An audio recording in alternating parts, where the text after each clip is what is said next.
are too many civilian casualties in Gaza, but he takes issue with pro-Palestinian protesters accusing the president of supporting genocide. Kirby says that's what Hamas wants in Israel, not what Israel wants in Gaza. On a surprise visit to Kyiv, U.S. Defense Secretary Lloyd Austin reaffirms continuing U.S. support for Ukraine. I announced today another $100 million drawdown using presidential drawdown authority that it'll provide additional artillery munitions, additional interceptors for air defense. This as President Biden's request for more aid for Ukraine and for Israel remains on hold in Congress amid spending debates with lawmakers now on Thanksgiving break. America is listening to Fox News.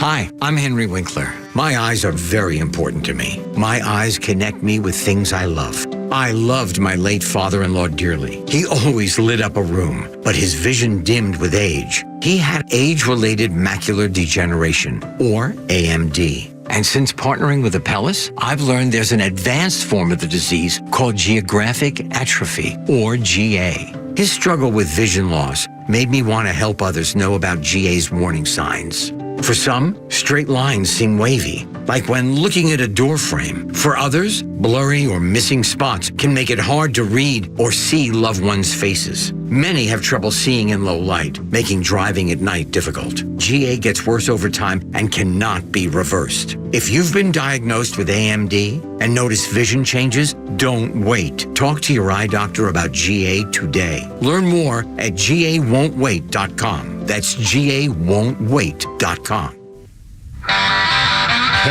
Look out. It's only me. Here we go. It's only the Kimmer with Pete Davis, sidekick producer and sports wreck on tour extraordinaire, and the mechanical mangler at the controls. It's Falaunde here on the radio. Look out. On the day I was born, stand by. the nurses all gathered round. And it could be an issue or two East and wide window. on this day of absurdity. And here's a number. Join us if you dare. 404-741-1230. 741-1230. It's Monday. Bad to the bone. Man, we got so much stuff here today. Newsy things. We got President Joe Nostra. It's his freaking birthday. 81 years old. He's so old, his first car was a covered wagon, ladies and gentlemen. He's so old, George Washington cut down his Christmas tree, Americans. He's so old. He has hieroglyphics on his driver's license, my friends. He's so old, the first airport was with the Wright brothers. I can't stand to say so. Anyway. Wow. Yeah, I got a million of them. Anyway, we got topics. We'll talk. We got a lot of politics. Donna Brazile, new pronunciation for the leading Democrat, who has now shown that the Democrat Party is a bunch of racists who are mocking and having fun with people that they don't know anything about. And it's just typical. Also, President Stupid Face, once again, word salad and try hitting on a 6-year-old girl. I don't know how else to look at it. He was actually hitting on a 6-year-old girl. He's a pedophile. It's unbelievable. We got that sort of thing. On the Bill Maher show, a couple of guests making some very interesting comments. You'll hear that. Also, Megyn Kelly says, hey, if you hate America and you love Hamas and you support the eradication of Jews, go over there. Go away. You leave us. We don't need you. And by the way, it used to be that if you said anything like that, well, hell, remember a Republican, if you're old enough to remember, in the early 70s, the whole thing with Barry Goldwater, stuff like that, it used to be love it or leave it. Mm-hmm. The Republicans were known for saying, if you don't like this country, and they mocked conservatives, saying, well, you can't, somebody leave their country. Well, guess what? It's real, and it's real on the other side. And again, why would you? Well, anyway, we'll talk about all this business with Hamas and the support. It's just amazing. Even the skank Cardi B is in the news complaining about immigration problems. Donald Trump again at a rally says they're all going home, man. If he's president again, you're going to see the biggest roundup in the history of the world. And they're going to collect him and get him the hell out of here. Boy, would that be funny. Also, Snoop Dogg. I knew it. Well, I didn't know it, but a lot of his friends said, he's not giving up the pipe. Come on. He's packing a bowl right now. Anyway, he tricked us all. Also, Elon Musk in the news. The AI king the founder of AI got fired from his company. And now, and his buddy quit in protest for that. And now I guess Microsoft has a whole new AI thing going with him. I mean, this. By the way, this is starting to freak me out. Well, they're basically one of the experts said in that Vanity Fair article that all these people talking before Congress are all full of it. Yeah. All of them are rushing headlong as fast as they can go to invent something, and they don't care what the consequences are. We're going to die. They're going to wipe out the human race. The machine's going to say, well, why do we need these people? I mean, and how are they going to? They're going to hope to have an algorithm that says, no, don't do that. I mean, it's one machine against another, or they want this to happen. Why would you want to end humanity? Well, they showed that Larry Page guy. He's a genius, but he has a low opinion of the human species. Yeah. He doesn't care if we're here or not. That's unbelievable. Now, and by the way, would it be wrong to call on God to do something? I mean, God's got a plan. You know what I mean? I mean, seriously, at some point, if a machine got to the point where when somebody pushes a button, it's over, if in fact, the good Lord is, watching maybe and saying, nah. I mean, I don't know. I don't even want to think about it. Also, charges that Joe Namath used to run a child molesting football camp. Allegedly. Yeah, charges. I said charges. Also, I love this, a record sniper shot. What's the longest you ever killed some? Oh, no, that's probably a stupid question. 307. You keep telling those old jokes, we're going to find out. We're going to find out in a minute. Anyway, we got to take. And, of course, the big sad news in the news, actually, it's a story of glory and happiness and a tribute to a life well lived. Rosalind Carter passed away at 96 years old. And by the way, it's Rosalind. You can call her Rosalind. She's not going to complain, and no one else will. But it's Rosalind Carter, always has been. Sweet lady. I didn't know her well. I met her a couple of times, and I had dinner at the mansion with, talking about when Jimmy was going to run, when he announced it in secret. We were allowed not to say anything. And she just as sweet as she could be, and did a lot for mental health and women's issues, and 96 years old. And they were together at the end and in hospice care at their home. So anyway, we'll talk about her. And passing and so on and so forth. She's got so many things, a billion things. First of all, it's 3:08. We haven't even started. How was your weekend? Pete Davis, the mountains of Macon. What travel plans, or what'd you do this week? It's very good. I have an announcement to make. All right, sir. From now on, I want to identify as a Kung Fu master. All right, sir. Why would what possible explanation? My pronouns are he and ya. Aha! What the hell? Where did this come? I've been watching Kung Fu. Grasshopper turning on master. Kwai Chang Kang. I used to love that show, and I wanted more Kung Fu stuff. They never did enough Kung Fu stuff, which is why they did it so you'd want to watch it and see it easier. But still, that was why I just used to love that stupid show. Mm-hmm. And you would think, I wonder if you could go in and be held in solitary confinement, but be so mentally refreshed that you came out looking great. You know what I mean? It was like nothing bothered him. Same show every week. Every week. He'd wander into town. They'd bully him or somebody else. Yeah. He wouldn't do anything about it. And at the end of it, he'd lose his crap and beat them all up. And then he'd show them the way of peace. When if you meditate, you can be in solitary for a year. He'd kick them all in the head, and then he'd leave. And he did a little finger snort there, or whatever. Oh, mercy. Anyway, I missed that stupid show. And so, other than becoming a new Kung Fu master, my nephew just says he's got a new kid. He's named in the same name as his brother. No, wait a named minute. his kid. Oh my! So now we have two Johns running around. Is that okay? And by the way, we have a list of the new trendiest baby names for this year, and the letter L is prominent. L. Leon. Let's not give it away. The letter L is prominent for boys, and the letter M is prominent for girls. I'll tell you more about that shortly. Flounder, your weekend, sir. I miss Veronica. Everything fine? All is well. Nice, relaxing weekend. Yeah, excellent. That pretty Enjoyed much ourselves. My aunt and uncle got in town yesterday for the upcoming Thanksgiving holidays. So. Excellent. Now, and you all have a big Big family thing all the time? Everybody travel Well, in, my or- brother's actually going to Florida with his wife and to see her family. So normally we're all together. So the aunt and uncle came into town, my dad, me, and Veronica. So it'll be a Excellent. Well, nice, quiet little dinner. Well, it'll be nice. And who cooks? Or who? I mean, do you, We ordered the turkey and the ham and stuffing, and Veronica is actually cooking the sides. Oh, no kidding. She likes to cook, so. Really? Boy, you got to marry that girl. I'm serious. I swear to God. I'm going to call her. Yeah, Give me don't your do that. number. I'm going to call her. You want a number? I do want to. Okay. I'm very funny. 311. Oh, mercy. Anyway, so here we are. There we are. Good night, everybody. It's Monday. And off we go. Also, a couple of things. I forgot. Okay, look at this. Look what I did. I forgot. What'd you do? Look what I did. What'd you do? I went shopping and I found boy. the, as a Little Debbie, your hostess, I forgot. Little Debbie. Christmas cakes.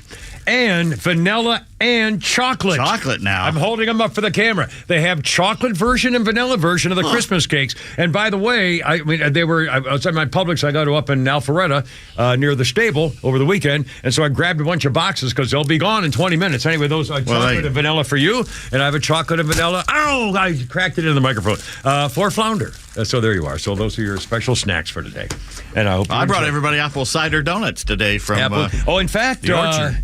In fact, this was a little. There you are, sir. And fried apple Thank you pies, so much. too. Thank you so much. Fried apple pie. I'm going to take that home with me because I'm having that tonight after dinner. It's good stuff, Maynard. In fact, I might. Now, let's see. What would I do?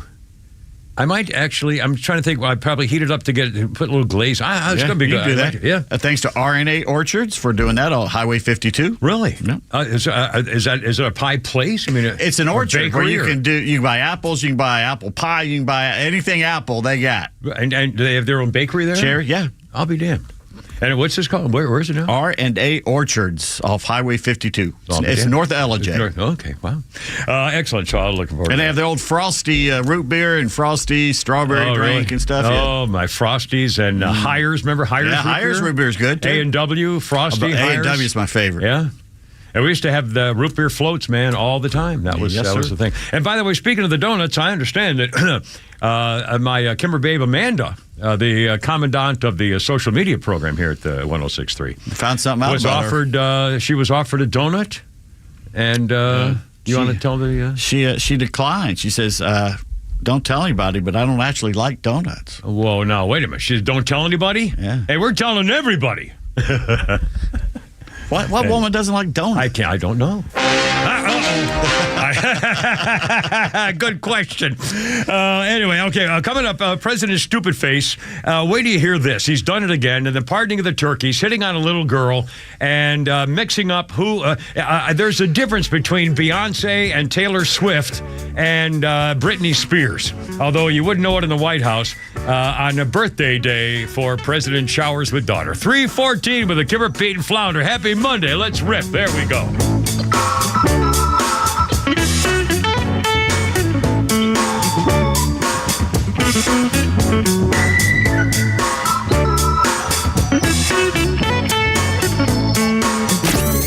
The Morning Extra with Todd, Rhino, and Los. We will not be energy independent and really devalue the barrel on their side. In fact, we're increasing the number so that they're making even triple or more the amount of money they can sell a barrel for. Okay, we did that. We did that. Joe did that. $70 billion I did that. profits. I did that. And we're not talking about $70 billion over 10 years.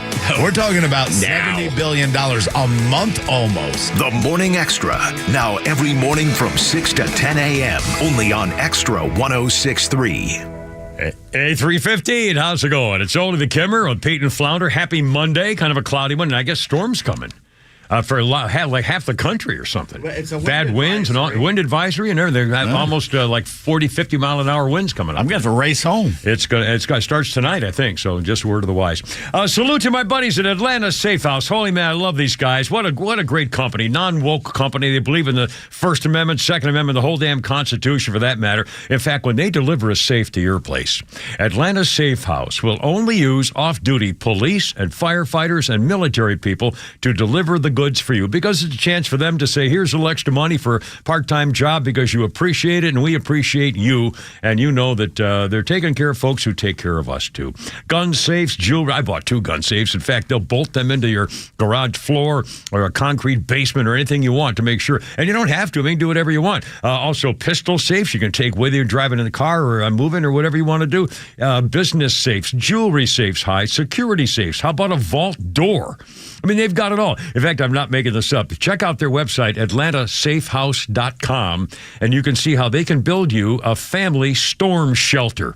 Talk about keeping the whole family safe. You know, they have a showroom in Ackworth as well. Tell them the camera sent you. Look them up on the web, though, and see what they can offer you. All the top brands. And it's, you know, a safe is not that little teeny thing, that plastic box you get at the drugstore with a little teeny key. That's not really as safe.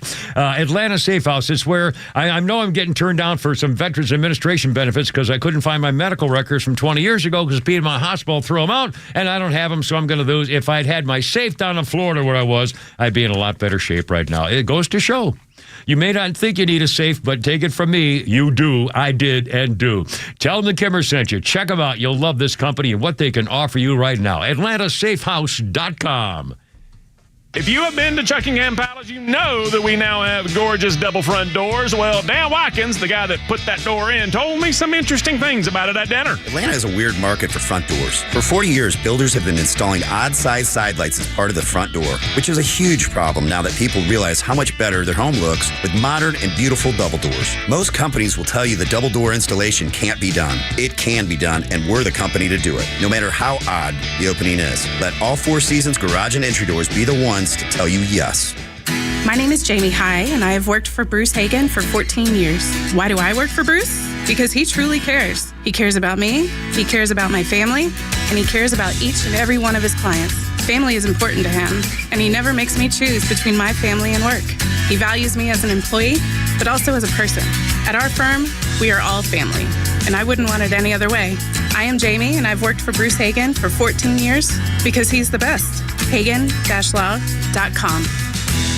Stop dreaming. Start driving. Get the gift that keeps on giving with the Mercedes-Benz Holiday Love Celebration at RBM of Atlanta in Sandy Springs. Each of our certified pre-owned vehicles undergoes an exhaustive process of analysis, inspection, and reconditioning until it meets the uncompromising standards of RBM of Atlanta and Mercedes-Benz. For a limited time, get special financing from as low as 3.39% APR. In addition, you'll receive unlimited confidence with Mercedes-Benz's unlimited mileage warranty, delivering continued assurance for up to 7 years. Contact RBM of Atlanta for details and see how to qualify. We're proud to be Atlanta's Mercedes-Benz connection since 1964. Not all offers apply to all vehicles, and special financing available to qualified customers exclusively from Mercedes-Benz Financial Services through November 30th, 2023. Contact RBM of Atlanta for details on this and other exciting offers. Visit us at rbmofatlanta.com or call 770-390-0700 for details. The biggest election coverage in the South from Atlanta's only true conservative voice. As the election draws closer and things get heated, Extra 106.3 will bring you the voices you know and trust to sort through the muck. Where was the free speech rights when the conservatives were trying to talk? Where was the free speech when somebody put the word Trump on the sidewalk? Right. And stream our coverage all day from anywhere on the Extra 106.3 app. 319, how you doing? It's only me, it's only the Kimmer with Pete Davis and Flounder. Happy freaking Monday. 404-741-1230 if you want to join us. What do you got? That's Argentina's new first lady. Oh my God. Yeah. She looks like oh my God. Oh, she's a Playboy bunny. Yeah, look at that. Holy crocaluna. Yeah. And by the way, is that guy holding like the chainsaw? I mean, this new guy. Yeah, he was earlier. Yeah. There's a video of him out in the crowd cheering with a live chainsaw. A chainsaw. And I think oh my God, she's a knockout. Yeah. She's a comedian. She's a comedian? Yeah. Oh my God, she's hot. Yeah. Well, I'll be damned. And Flounder saw the, oh man, she's all legs. Oh my God. You got some boobs too. Holy cow! She looks like that. Looked like a Barbie. Yeah. Oh my God! Good looking at her feet. Yeah. She's got feet. All right. Anyway, there you go, Argentina. And by the way, one of the first things he did, he showed the people what he's going to do to change the government, and he had a whole list of departments in his administration, and he said, we're going to get rid of this one, and we're going to get rid of this one, and we're going to get rid of this one. He ripped them all off the wall. Pretty funny. Anyway, this, by the way, is Led Zeppelin, and Flounder's playing this because in 1998, a study comparing noise levels of rock music found older people rated rock music much higher on a loudness scale than young people. Ohio University did it, ranging in age from 18 to 21 and then 51 to 58, asked to rate the loudness played at 9 different intensities, ranging from 10 decibels to 90. 90 is pretty loud. Participants listened to The Heartbreaker by Led Zeppelin for 10 seconds at different intensities. Heartbreaker, not The Heartbreaker. The Heartbreaker, sorry. Heartbreaker, yeah. The older subjects gave the music much higher numerical ratings based on loudness than the young people did. Thing seems louder. What does that mean? May not be. Well, it means old people a same level noise to me is louder than the same level noise to your nephew. Oh, yeah. Even though it's the same level. It's exactly 9 decibels, but I think it's louder than you do, and I don't know whether that's nerve endings that change. Of course, mine are half dead anyway because of my stupid gunshot thing, like idiot.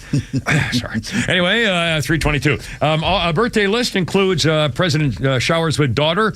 His 80-freaking-1 years old today. He's so old, the key to Ben Franklin's kite was the key to his apartment, ladies and gentlemen. That was a good one. He's so old, his family tree starts with him. It's just an incredible stuff. Hey, ho. Thank you. Anyway, and on our history list today, I'm not making this up. This is pretty funny. 1873.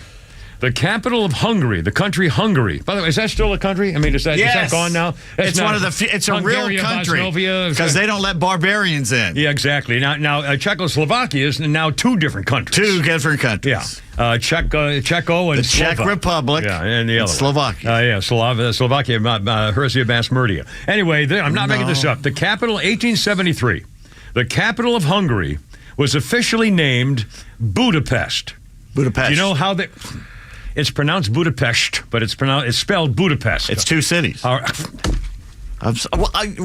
see, I'm sorry. Go ahead. Sorry. Well, I'm not going to do it now. Just go ahead. Well, you've just ruined everything. I know. I did the whole setup. I made it last night, 10:30 last night. I said, "Oh boy, this is going to be funny." I'm going to say, "Do you know?" I'm not making this up. I didn't make this up. Where they came up with the name Budapest. It's actually formed by. Yeah. Do you have an answer? I know. I'll be damned. Oh, Mr. Smarty Pants over here in row 3. Yeah, it's 2 cities. There was a city of Buda and a city of Pest, and they put them together to Budapest. And they were rival warring cities. They're on the upside river. They're across the river. And they combined them to make one capital. And oh, no, I'm sorry I mentioned it. Anyway. Oh, Lord. 323. And we're goofing around. And, of course, we're not forgetting the passing of Rosalind Carter, 96 years old. What a lady. Just a sweet, sweet lady. Well, now, what's the over-under that Jimmy makes it past November? Well, it's just usually this happens in 3s. Well, not only that, I will tell you, and he's been in hospice for over 4 or 5 months now, and with the whole brain issue, cancer and all this kind of stuff too. They were married for 77 years. Family was at her side. President Carter's 99, and yesterday afternoon he said she was my equal partner in everything I ever accomplished, gave me my wise guidance and encouragement when I needed it. As long as Rosalind was in the world, I knew somebody loved and supported me. Extraordinary mother, first lady, humanitarian. Mm-hmm. You just can't say enough. She helped. She was sad. I think she was the first lady to have an office in the Oval Office. Really? And she helped him. She was in on cabinet meetings. She was his personal envoy during his term as president. They always talk things over, even if they disagreed about it. Anyway, it's really quite a story, really quite a love story. Rosalind Carter used to say there are only 4 kinds of people in this world: those who have been caregivers, those who are now caregivers, those who will be caregivers, and those who will need caregivers.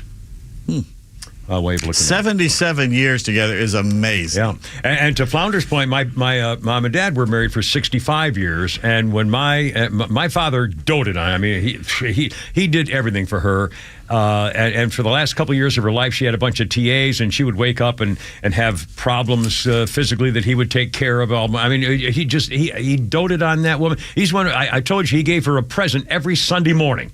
She'd come down for coffee at the breakfast table. He would have her coffee ready, and he would have a present. It might be a pen or a book or something, a little something, but he would have gotten something every Sunday morning. I mean, it's just unbelievable. And when she died, my father passed away a couple of weeks later. I mean, it was time. In fact, he had driven himself to the hospital because he had bleeding, and they said, "My God, you're back again. Well, we got to take care of you." And the doctors, they treated him, and the doctor said, "Do you want to die?" And he said, "Yeah, this is stupid." And he was ready to go. When she died, his reason really to continue without her was, after 65 years. And so to Flounder's point, I hate to, I'm not prophesizing this, but it wouldn't be surprising if Jimmy Carter passes away because, the connection is just, I think this is a thing. I think it's really, I'm not, it wasn't just my parents. I guarantee you there are people listening right now who the same thing is happening. Well, you want to be with the other person that you've been with your whole life. Yeah. Anyway, so, but again, it's a sad thing. That won't happen to us. Yeah, well, no, yeah, thank God. I'm so happy. I'll never make anybody else sad again. No, that's right. That's so wonderful. At least somebody can enjoy my nest egg on my dime. So there'll be happiness on one of the, and again, to me, it doesn't, it's really just, I'll get to be with my horse again. Jack the Good Boy is waiting for me now across the freaking bridge, the Rainbow Bridge. There's my wolf pack again. Thank you. Anyway. Okay, 327. All right, let's do some funny stuff. Okay, President Stupid Face. This is unbelievable. 81 years old, and he's at the White House, the turkey pardon. He begins by thanking the owners of the two turkeys named Liberty and Bell. Came from a farm in Minnesota. And Flounder, do we have? Let's do the first birthday one here. The first one, not the little girl thing, but the other one first. Can we do that? You know which one I'm talking Where about? He just mumbles. Yeah. About the Yeah. Well, here's President Stupid. 1,000 miles. You could say even this harder than getting a ticket to the Renaissance tour or Britney's tour. She's down in, it's kind of warm in Brazil right now. Right, she's in Argentina. She's not in Brazil, and it's not Britney. I mean, it's not Beyonce, it's not Britney. My God. This is unbelievable. And then he says, by the way, it's my birthday today, and the turkey owners actually sang happy birthday to me. I just want you to know it's difficult turning 60. And the crowd goes, he can. Well, it's fine. Yeah, they have to do that. And then he said getting a ticket to Beyonce's tour in Brazil. And then he says, let's see, he got them all mixed up. He said the turkey pardon tradition's nearly as old as Biden. He said, I want you to know I wasn't there for the first one. I was too young to make it up. Ho ha. That's a big bird, man. I thereby pardon Liberty and Bell. And by the way, and we're going to play another soundbite for you here where he hits on a little girl. But this is another item that I think only showed up in... I think only showed up in Daily Mail or someplace, which does a much better job of covering most of our stuff than we do. President Biden showers her daughter Pan for repeating the same claim about a Navy appointment and then singling out the little girl. First, he said, by the way, I'm all Navy, but I was appointed. I was going to go play football at the Naval Academy until I found out the other guys in the backfield were a guy named Roger Staubach and Joe Bellino. Biden in June, he told Air Force graduates he applied to the Naval Academy after high school, which was 1961. And last year, the president told Naval Academy graduates he was appointed to the Naval Academy in 1965. A Republican-linked X account asserted there's no record of either one of those things ever happening. Don, you made it up. He wasn't appointed to the Naval Academy to play football. Are you kidding me? And he said it 3 times this summer. And then he informs a little girl. Well, let's play the soundbite here, Flounder. Let's President Stupid Face here. Thank you. And I love your ears. Oh. I love them. They're really cool. What's your name? Catherine. Catherine, what a beautiful name. That's my mommy's name. Catherine. Well, nice to see. How old are you, 17? Wish. 6. A little boy next to her said she's 6. And then Biden says, "Oh, how old are you, 15?" Turning his attention to the little boy. The boy informed him, "I'm 4." Biden responded to the boy's revelation by telling him he was a pretty big guy and advising him to be nice to his sister because he would need her someday. Yes, I remember during an event at the White House in August, he celebrated the first anniversary of the Inflation Reduction Act, or the Biden inflation program, and he told children that Daddy owes you and you should take them to get ice cream afterwards. Before that, he was playfully nibbling at the little girl preparing to leave Finland. That time, remember that? And she was freaked out, and it's just a hair sniffer. I mean, this is unbelievable. Pedo. I mean, just, little girl, love your ears. President Pedo. Golly. Showers with his daughters, and then he turned his daughter into a tramp. He turned his daughter into a sex maniac. I mean, she admitted it herself. She admitted she'd have sex with anybody. And it's probably all those showers with Daddy. Where are these women? Jeez. Anyway, hold it. Coming up, wait to hear about Donna Brazile coming up to mock an American and telling him to go home. He is. 3:31 with a Kimber Pete Flounder.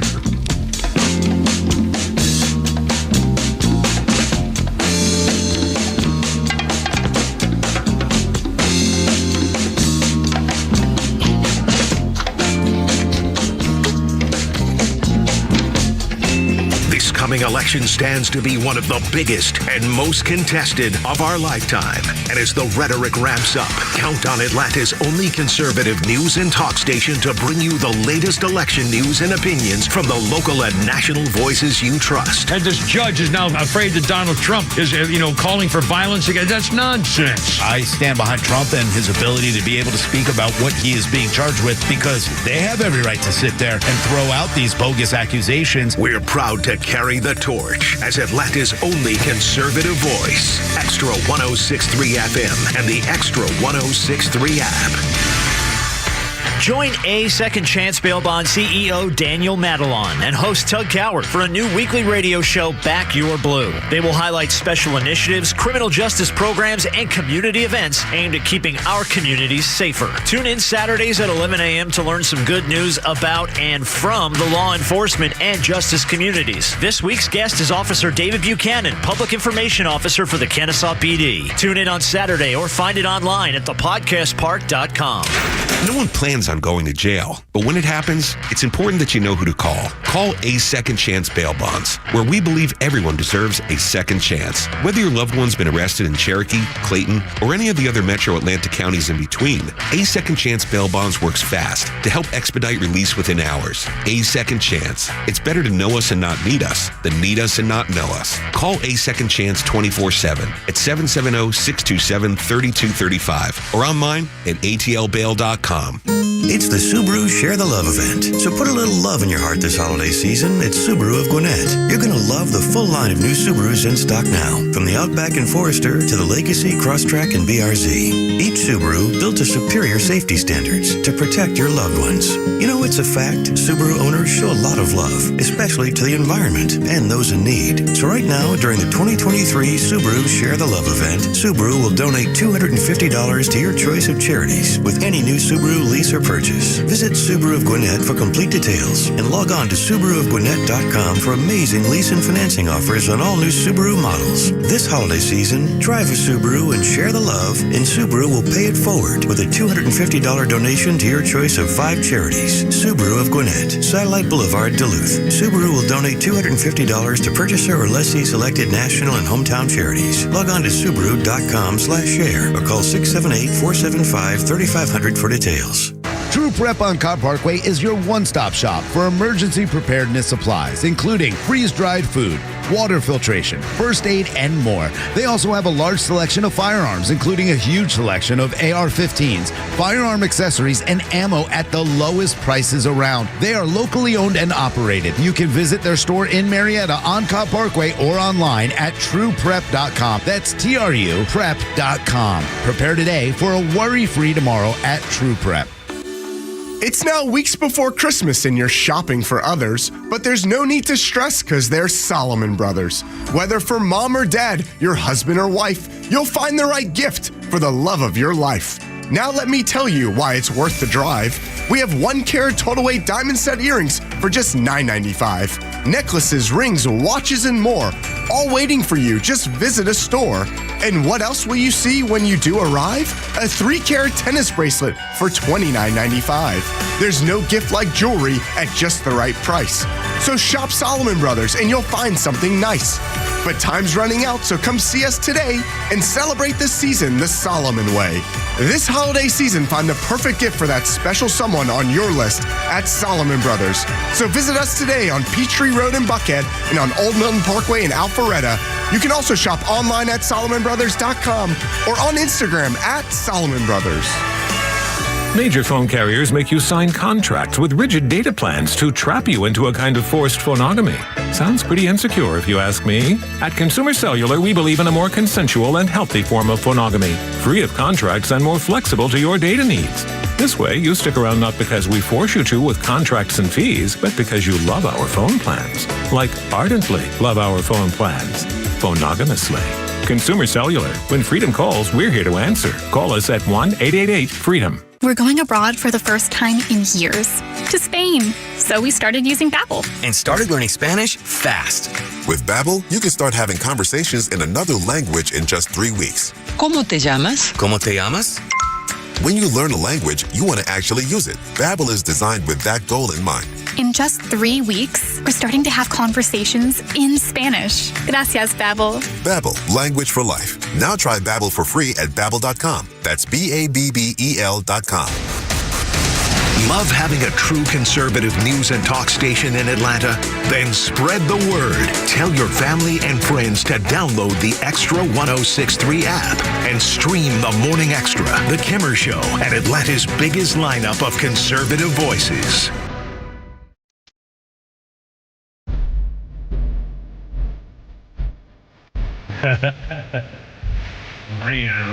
Dirge. Yes, it's kind of dirgy. All 3 of the songs. I wish that one of them was a little more upbeat. Well, I don't know why they did that. I'm not a Beatles historian, but I don't understand this.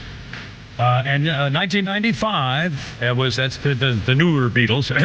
The Beatles Anthology 1 was released.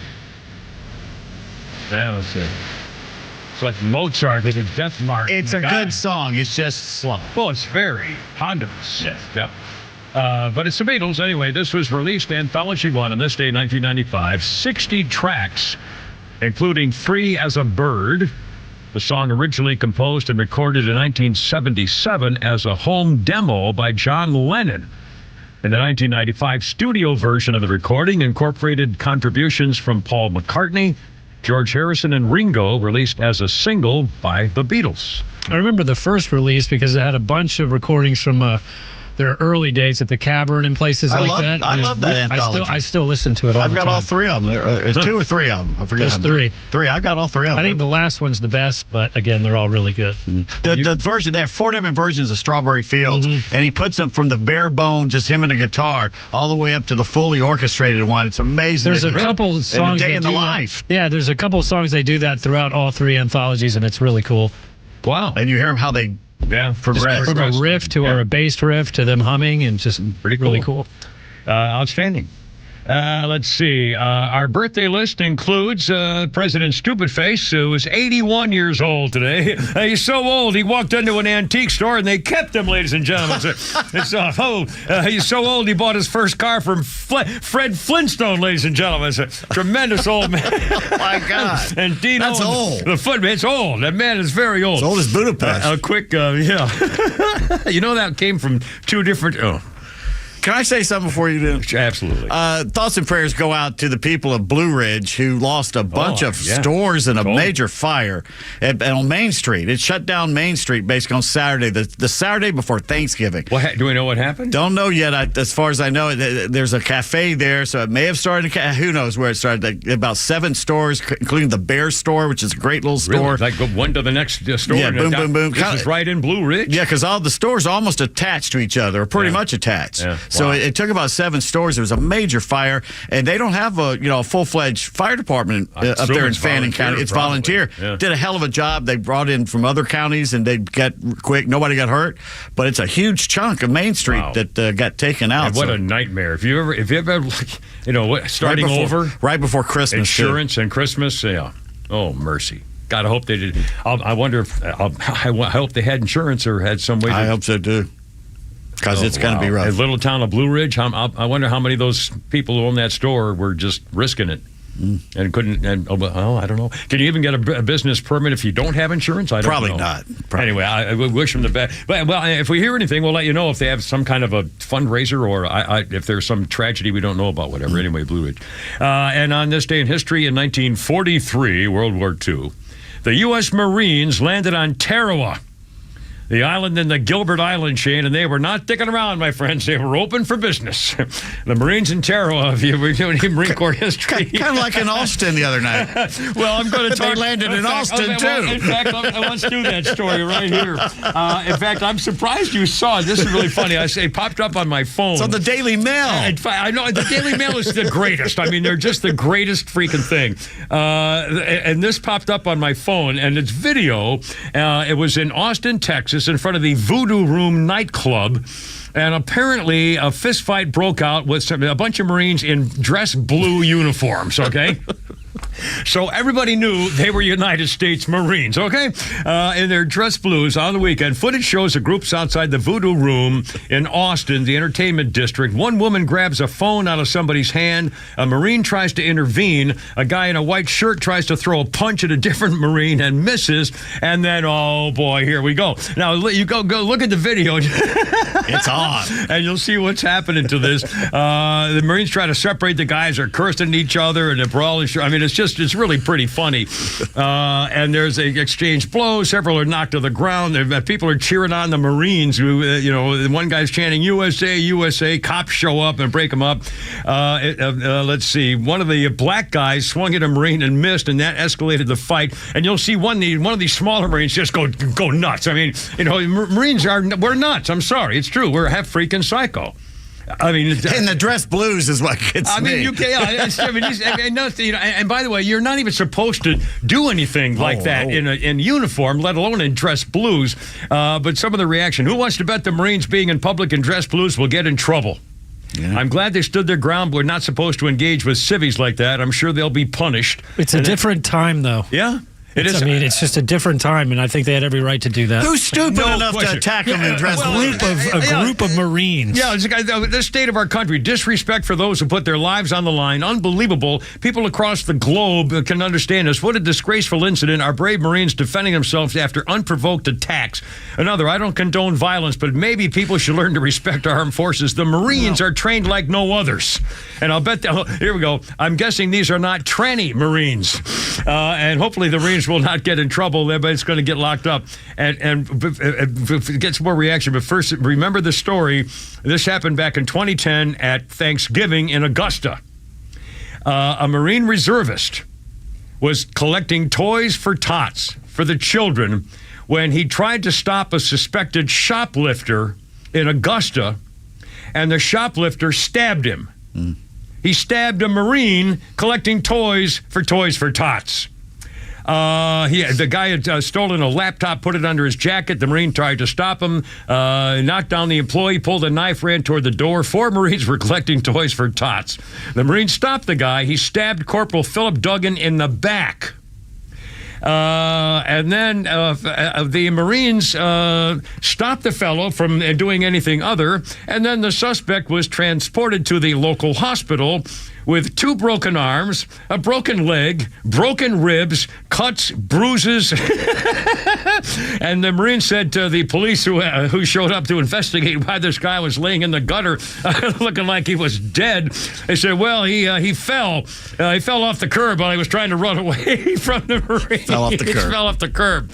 Yeah, it's just an accident, officer. We all witnessed the accident. Anyway. Well, this is nothing new, the disrespect. If you go back and watch those movies from the 30s, 40s, and stuff like that, they show these ne'er-do-wells, beating GIs up in bars and taking their money all the time. So it's not like it's something new. It's just Well, again, this is definitely a different time. Oh my God, did I blow that whole segment? 340, almost 345. Holy cow! Wow. We got to talk about Donna Brazile and her racist rant on behalf of Democrats everywhere. What can an African American call us and ask why it seems in the leadership of the African American community there is this absolute hatred of Asians? Why is this? Is it the whole community that hates Asians? Because you see all the time these old Asian people getting beaten up. I will tell you this. My own personal experience has been. As Barron said, there's a lot of animosity between.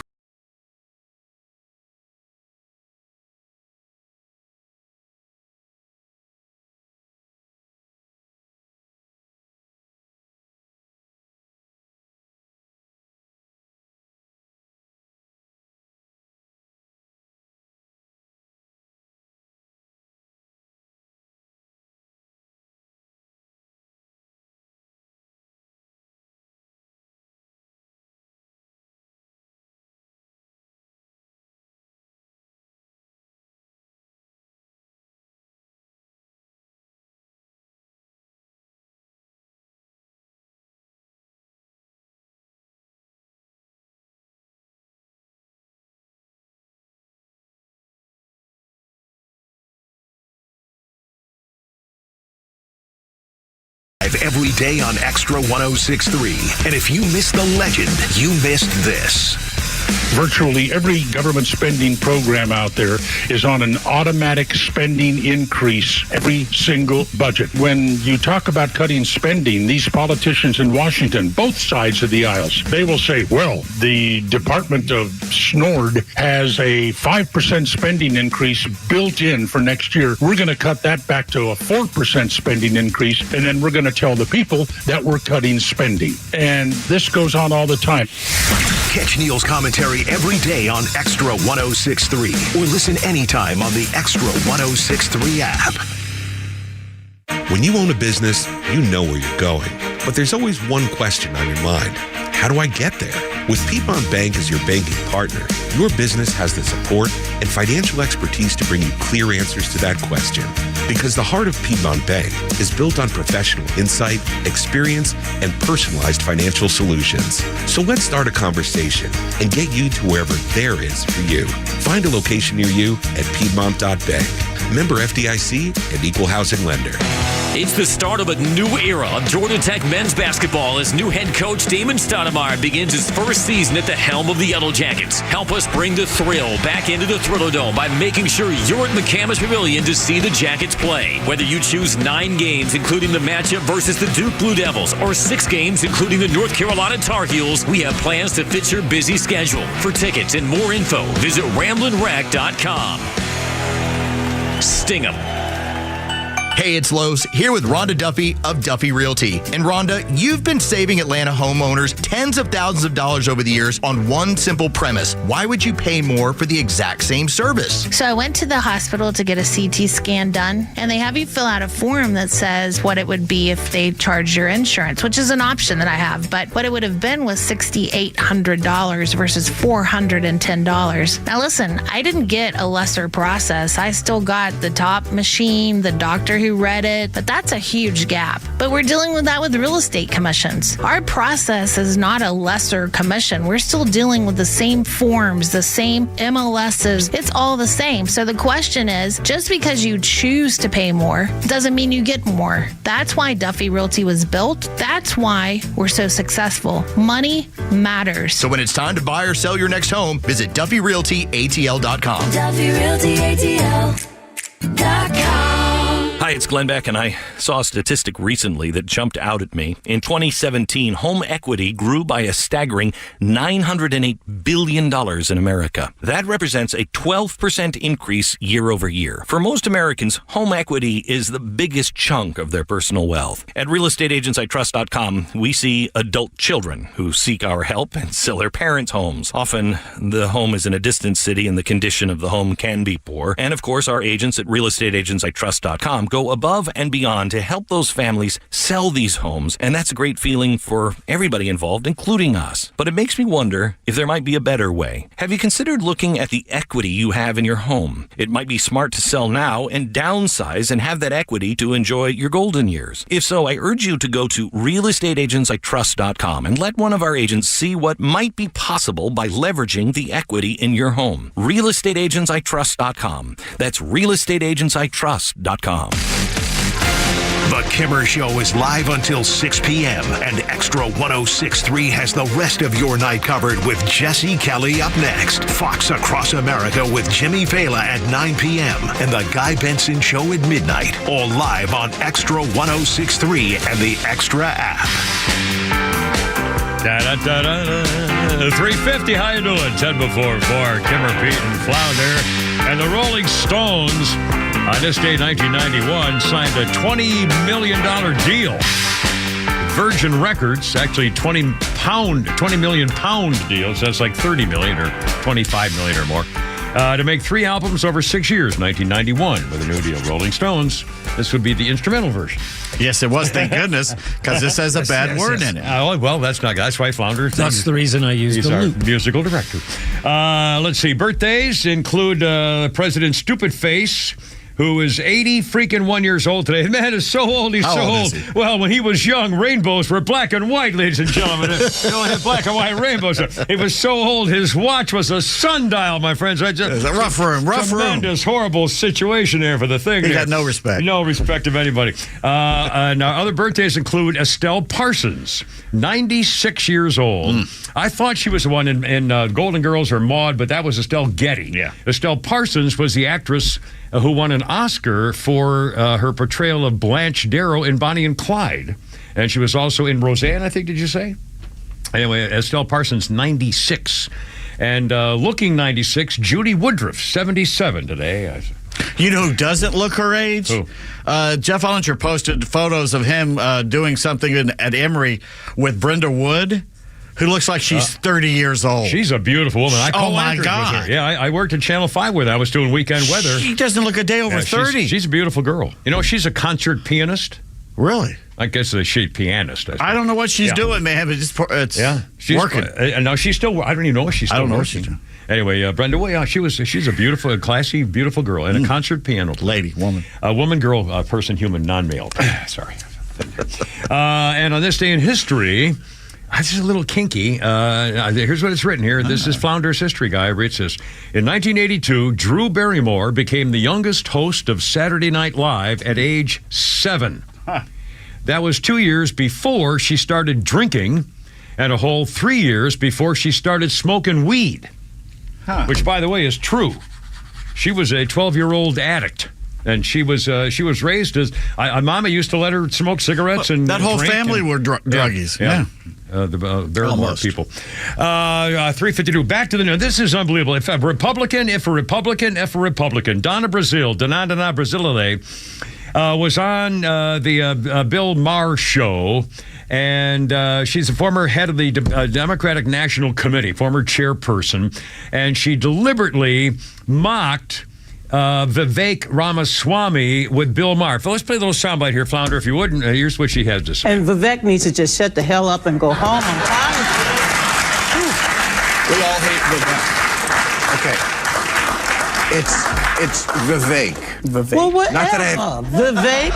Whatever. Would you say that about other Donna, I'm Donna. Vivek. Is it Vivek Ramaswamy? Ramaswamy? Ramaswamy. Thank you so much. I learn so much when I come on this show. I know. Vivek needs to go home. I agree. He runs it. I just feel like there's something wrong with everybody refusing to learn to say his name. Vivek. I just feel there's a little racism there. Little? There's just a little. Okay. Vivek, I'll say it. Okay, all right. I'm just saying. It's like, I know we don't like him, but, just say his name right. Yeah. She said, first thing she said was he needs to shut up and go home.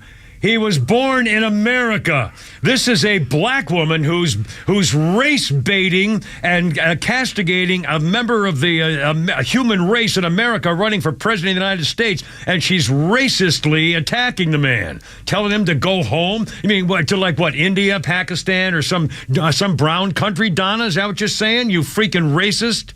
You vicious bitch. My God. If anyone did that against a black person, why don't you go home to Sierra Leone or someplace like that? She'd be nuts. I'm having a flashback memory. She was on The Five a couple of years ago. I think it was before the election, and somebody was complaining about, oh God, what was it? They were complaining about she did something, and Donald Trump had complained about the DNC, and she said on television on Fox 5 on the I believe it was on the 5 on the set, and she said, well, they can kiss my ass. I don't remember that. I remember it. I remember you telling me and Flounder to kiss your... Well, that's the thing. But again, this is the head of the Democratic National Committee on television. Okay, let's just face it. If she was white, she'd have been fired from several jobs years ago. Oh, my God. Well, we have a little reaction here to keep you posted, in fact, for the record. Donna Brazile says Vivek, whose name she completely butchers, needs to go home. He was born in America. Nice racism. She purposely tells him to shut up and go home. I mean, this woman... and by the way, Vivek is now... responded to it. The hopeful took to social media responding to the insults with a clip of her comments. She was on the Bill Maher. He said, I wonder what this is Vivek speaking, I wonder what they'd do if a white Republican intentionally mispronounced Donna's name and then told her to go home. Mm-hmm. He included the clip from an episode in which Brazile said the biotech entrepreneur needs to shut up and go home. Even Adam Kinzinger, that former Republican representative who's just a real slime bag, even he got into the name game. You heard him say, well, I'll say it. Well, we don't like him, but to get his name right. But Ramaswamy's communications director and senior advisor says it was obvious racism. Reverse racism is racism. Mm-hmm. If that were a white Republican, they'd have been fired and torn to shreds on cable TV. And Donna will probably get an attaboy from her colleagues. Yeah, because he's Asian. It's open game on him. Almighty. And with impunity. I mean, she deliberately is mocking. Maybe she is so stupid. How could she think that a guy, if he's not an American citizen, how could she think that he's running for president? First of all, if she told him to go home, I mean, what is that? I mean, it's just... It's basically they're everything they accuse the other side of being. They're always there. They're just as racist as anybody else. That's right. At this point, everybody's a racist. They're calling everybody a racist now. This started with the George Floyd thing made it all work. Puttytat did it even before that, before the George Floyd. But after that, that was a ball game. I mean, Ferguson and all that. Ferguson, Missouri, and then that was. Remember, in Ferguson, Missouri, there was no hands up, don't shoot. No one ever said that. Right. They were gangsters. He tried to kill a cop and he got shot because of it. And yet, Puttytat sent federal agents down there to file federal charges. Okay. And by the way, the only thing that was ever complained or that was ever criticized about the police department or found in the investigation was that they probably need more black cops. But that was it. What was the guy's name? The guy got killed. Michael Brown. Michael Brown. What did Michael Brown do right before he was shot? Why were the police called? He was robbing. He held up. He threw. He went into a shop and he strangled the shop owner while he could steal. Who was Asian shop owner, and his buddy, by the way, the one who lied about saying hands up, don't shoot. That guy in the video who said that was the guy in the video next to him helping to rob the store. They were stealing cigars to put marijuana in. Yeah. They were stealing potential blunts. Yeah. And when the shop owner said no, don't do that, he strangled him, grabbed him by the neck, and threw him outside and walked out of the store. Yeah. So, I think the police really kind of had a right to investigate. I don't know, just thinking. I mean, it's unbelievable. But once again, it's a large black man attacking a smaller Asian. That's right, person. And getting away with it. And speaking of the left and racism, do we have time to play the Dr. Jordan Peterson bite here, Flounder? He was also... we don't, unfortunately, because we got the one tight breakout here. Oh, okay. We got we'll tease it then. Also, you're going to hear Megyn Kelly in a minute, saying... We got time for that one. Here's Megyn Kelly saying, if you hate this country and you hate the Jews and stuff, go to Hamas. Here we go. You don't like America? Get out! Get out! We don't want you here either. You don't want to be here. We don't want you. It's perfect. Go home. Honestly, like half these people are chanting in Arabic about this country that they've clearly chosen, but it's not good enough for them. Get out. We don't need you here. Megyn Kelly. I mean, seriously. Why would you want to even? I mean, seriously, go to where you think you're going to have a better life. Because it's a better life here. Yeah, that's right. They don't want to go back to the sand. Freaking phonies. I mean, this is just ridiculous. Scumbags. Coming up at 4 o'clock with a Kimmer, Pete, and Flounder. It's Monday. Let it rip. Have a little fun here.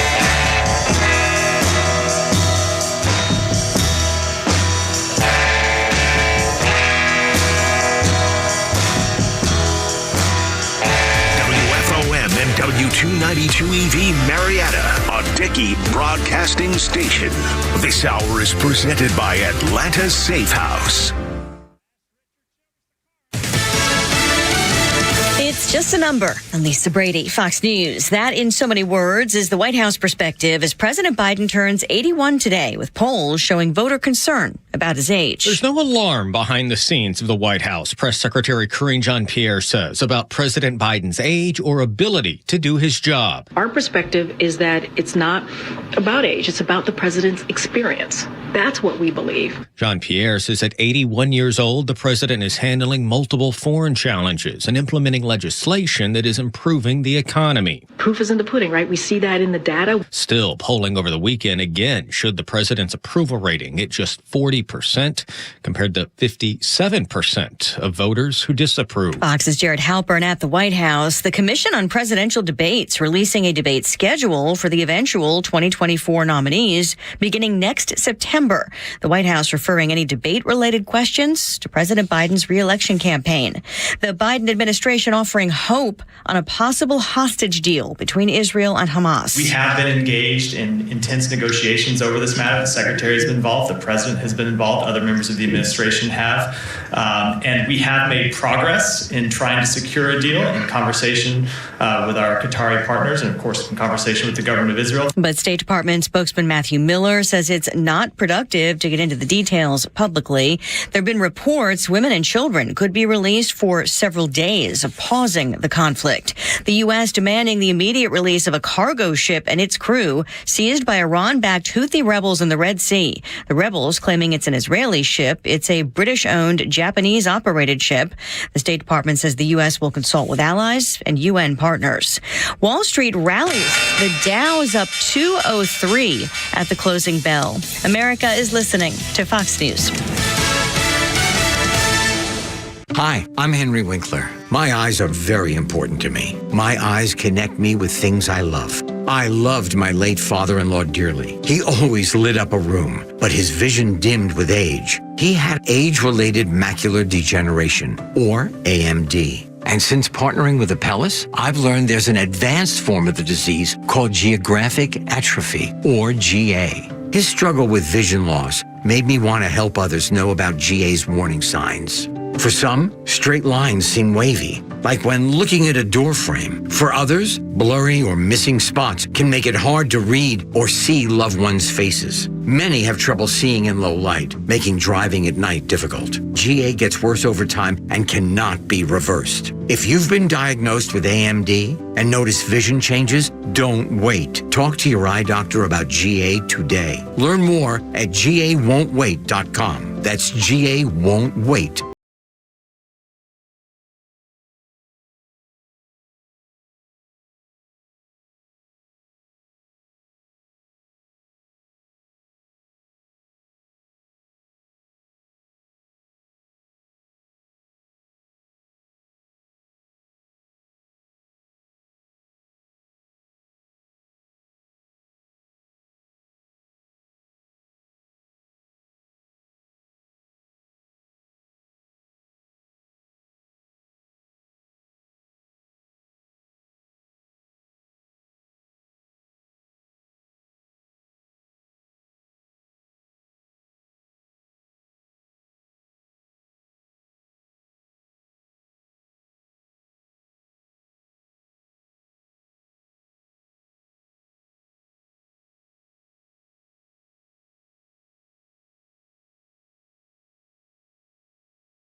Witnesses say Euphemia Clooney, the woman, was walking across the road and had changed directions 4 times.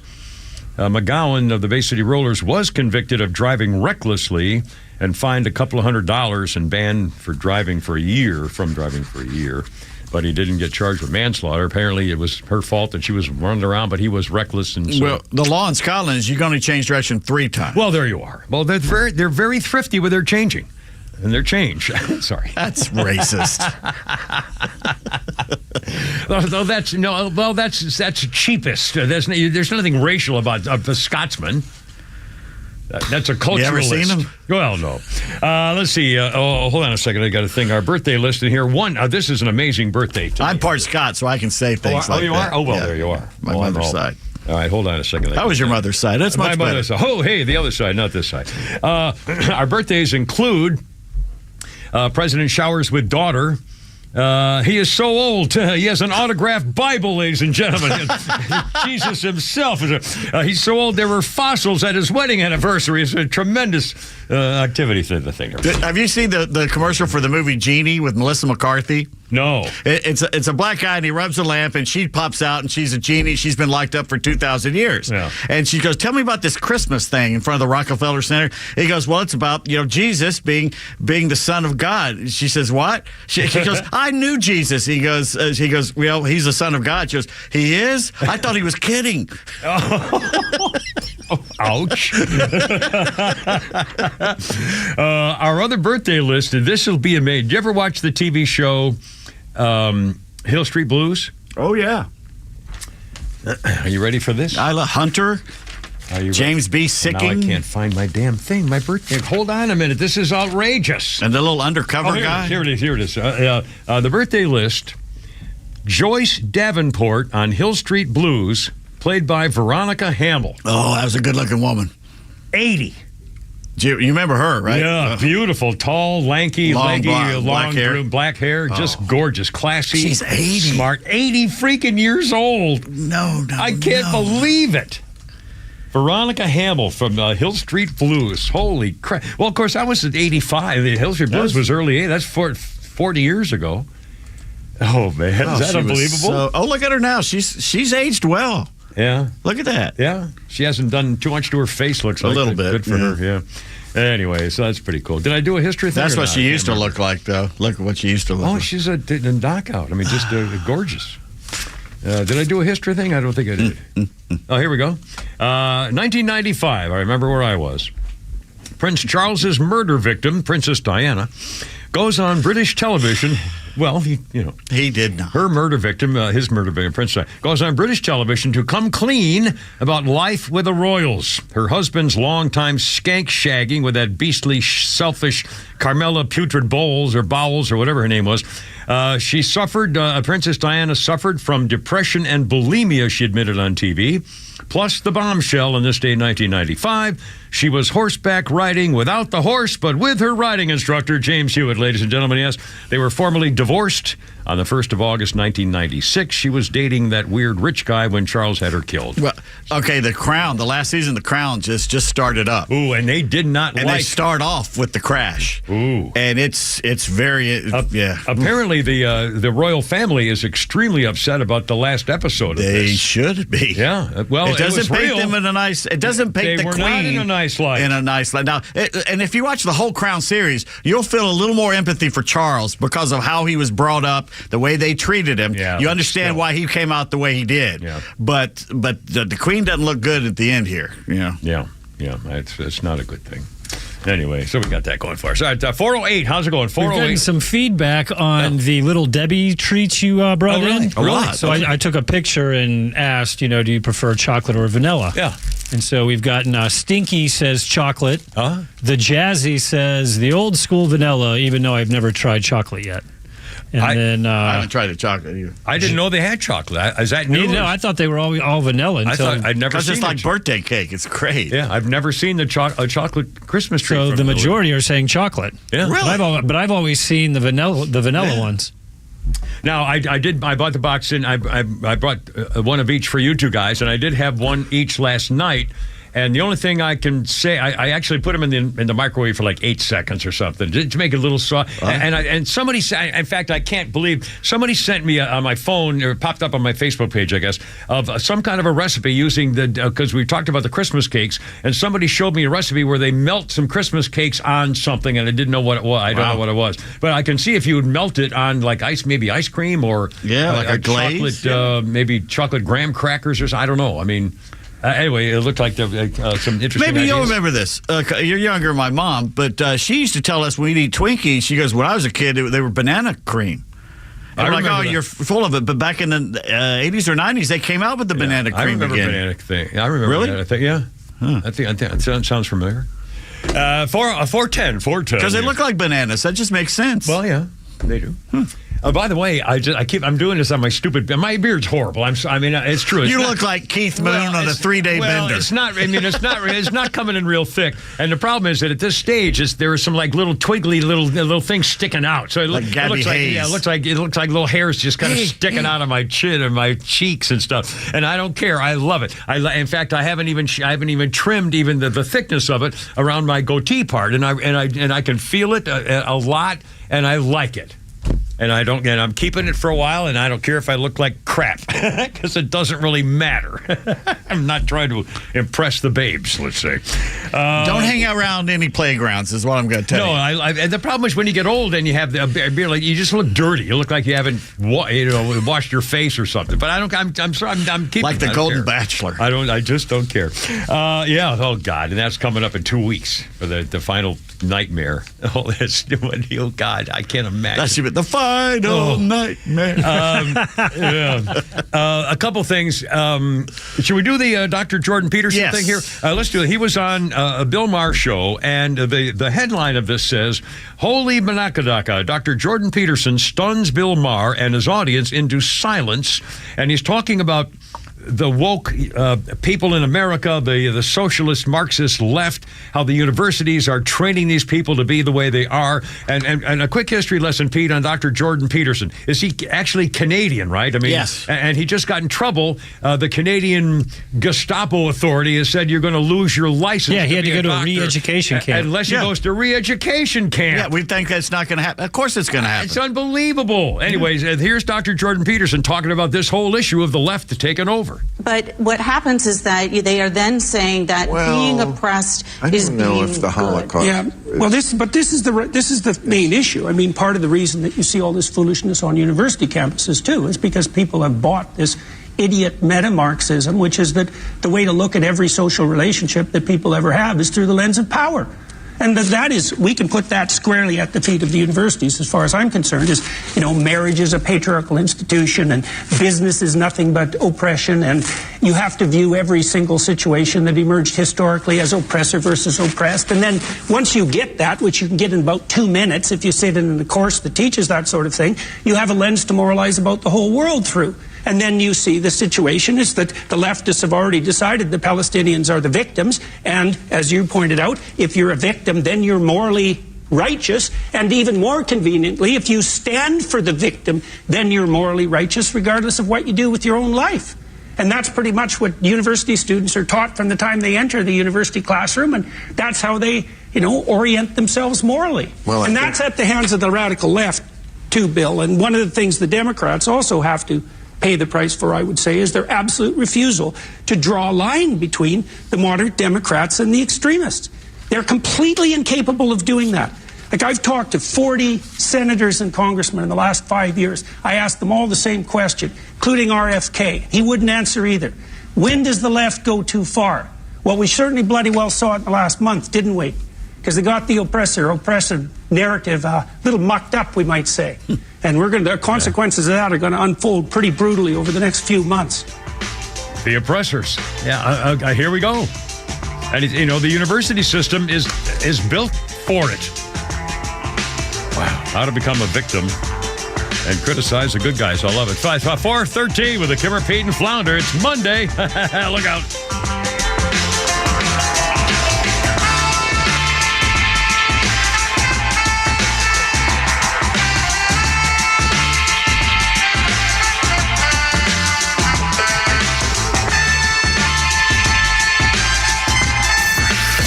time for the Bortz Report, exclusively on Atlanta's only conservative news and talk station, Extra 106.3. Okay, you may think that you know how sickening this anti-Israel, anti-Jewish sentiment is on college campuses, but you ain't heard nothing yet. Try this one on. Rutgers University, the Student Bar Association. We already know we're in trouble here. On October the 12th, less than a week after the Islamic Palestinian massacre of Jews, the Student Bar Association at Rutgers, they shared a video in a group chat that denied the atrocities committed by Hamas and accused Israel of staging the October 7th attacks. Staging them. Well, now we have Yoel Ackerman. He's a 36-year-old father of 3. He attends Rutgers University as a law student at night, and he is Jewish. So Mr. Ackerman complained to Rutgers officials about the anti-Semitic and completely outrageous video that they were spreading around the campus. Yeah, the October 6th attack was all staged by Israel. So Yoel went to the Rutgers Jewish Law Students Association and warned them that there was anti-Semitism in their ranks. So they opened an investigation, not an investigation into the video and the charges, but an investigation into Mr. Ackerman. They investigated him for defamation and disorderly conduct. Then the Student Bar Association, at their next meeting, decided that they were going to kick Mr. Ackerman out of the Student Bar Association. They even suspended their own constitution so that they could kick him out really, really quick. There is a good ending here. Rutgers University then moved to suspend the Student Bar Association. Some common sense out there, but not enough in these days. Neil Bartz, Extra 106.3. Meet Harper, teammate at Truist. Hello. She was born to care and always had your back. Like the time her friend's bumper car took a gnarly hit. Oh no! His retainer went flying, but Harper caught it before it got crushed. Today, Harper's a teammate at Truist, the bank with Truist One checking. With no overdraft fees, a $100 negative balance buffer, and automatic upgrades, Truist One checking has your back too. When you start with care, you get a different kind of bank. $100 negative balance buffer. Eligibility requirements apply. Truist Bank, member FDIC. Jim Niarchos here with exciting news. The All Four Seasons Home Show returns to Atlanta Radio this Saturday morning at 9, bringing you advice and tips from some of Georgia's top business owners. Join Dan Watkins and myself when we will be helping you make smarter purchases, save money, and keep from getting ripped off. That's the All Four Seasons Home Show every Saturday morning at 9, right here on Extra 106.3. Oh, my God. It's the Who. Yeah, baby. Big story here in 1975. The Who kicked off a month-long North American tour in Houston, Texas. And at a party afterwards, the drummer Keith Moon was arrested for disorderly conduct, spent the night in jail. Now, that was 1975. In 1974, Keith Moon, the drummer with Who, collapsed during a concert after his drink was spiked with horse tranquilizer. Sure. So they say. A 19-year-old kid named Scott Halpin was in the audience, and he volunteered to replace Keith Moon on drums. He was, Townsend asked for a volunteer. The 19-year-old kid said, dream come true. He took a shot of brandy, and then he played on 3 songs, including My Generation, and had a ball playing drums for the Who. Because Keith Moon was, that's unconscious. You dream of those things. Can you imagine a 19-year-old kid in the audience playing the drums with the Who? Anybody play the drums? Yeah, he said, yeah, man, come on up. And I guess he was okay. I mean, Pete was so drunk he probably didn't know the difference. It's 4:19 already. Holy cow! He took Keith Moon in for Alcoholics Anonymous or whatever. Keith Richards Pete Townsend. Oh, Pete Townsend. Took Keith Moon in, and the doctor talked to him while they were sitting there talking to him, and they took Keith off to give him his anti-drinking drugs and everything. Yeah. And the guy goes, he's not the alcoholic, you are. Because he said it was Townsend was the alcoholic. Yeah. He's not, this guy's just got, he likes to party, but you are an alcoholic. Well, I'll bet he was right, too. He was. Our birthday list includes President Digital Rapey, who was 81 years old.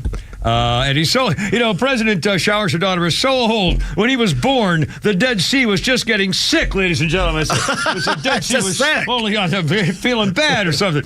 He was so old. His phone number is 7. When it was a young man. It was a tremendous. His phone number was 7. Yeah, his Social Security number was 1. 3. His mother's Social Security was.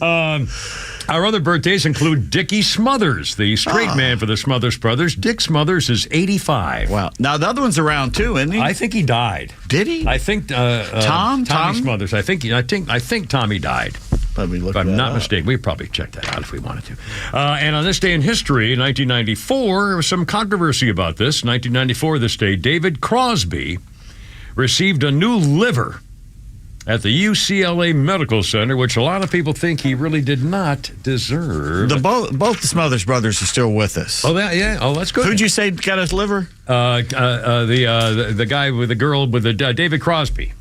Yeah, he didn't deserve it. Nor did that other John Phillips guy, because he was caught drinking right after he got a new one. Yeah, kind of a waste. Back to the actual program. 4:20, almost 4:21. I changed topics here for a second. I saw this, and by the way, Holy Crap of Sports is coming up. And let me say, as kind of a preview, when's the next Holy Crap of Sports podcast? Are you going to do one later this week, probably, I'm guessing? I probably should do one in the late tonight, tomorrow morning. I should. It's Thanksgiving week. Yeah. Anyway, speaking of sports, now, what was I going to say before the thing? Usually Tuesday, Fridays. Yeah. Anyway, coming up with the Holy Crap at Sports a little after 5 here with Pete Davis and the Kim Rapine Flounder.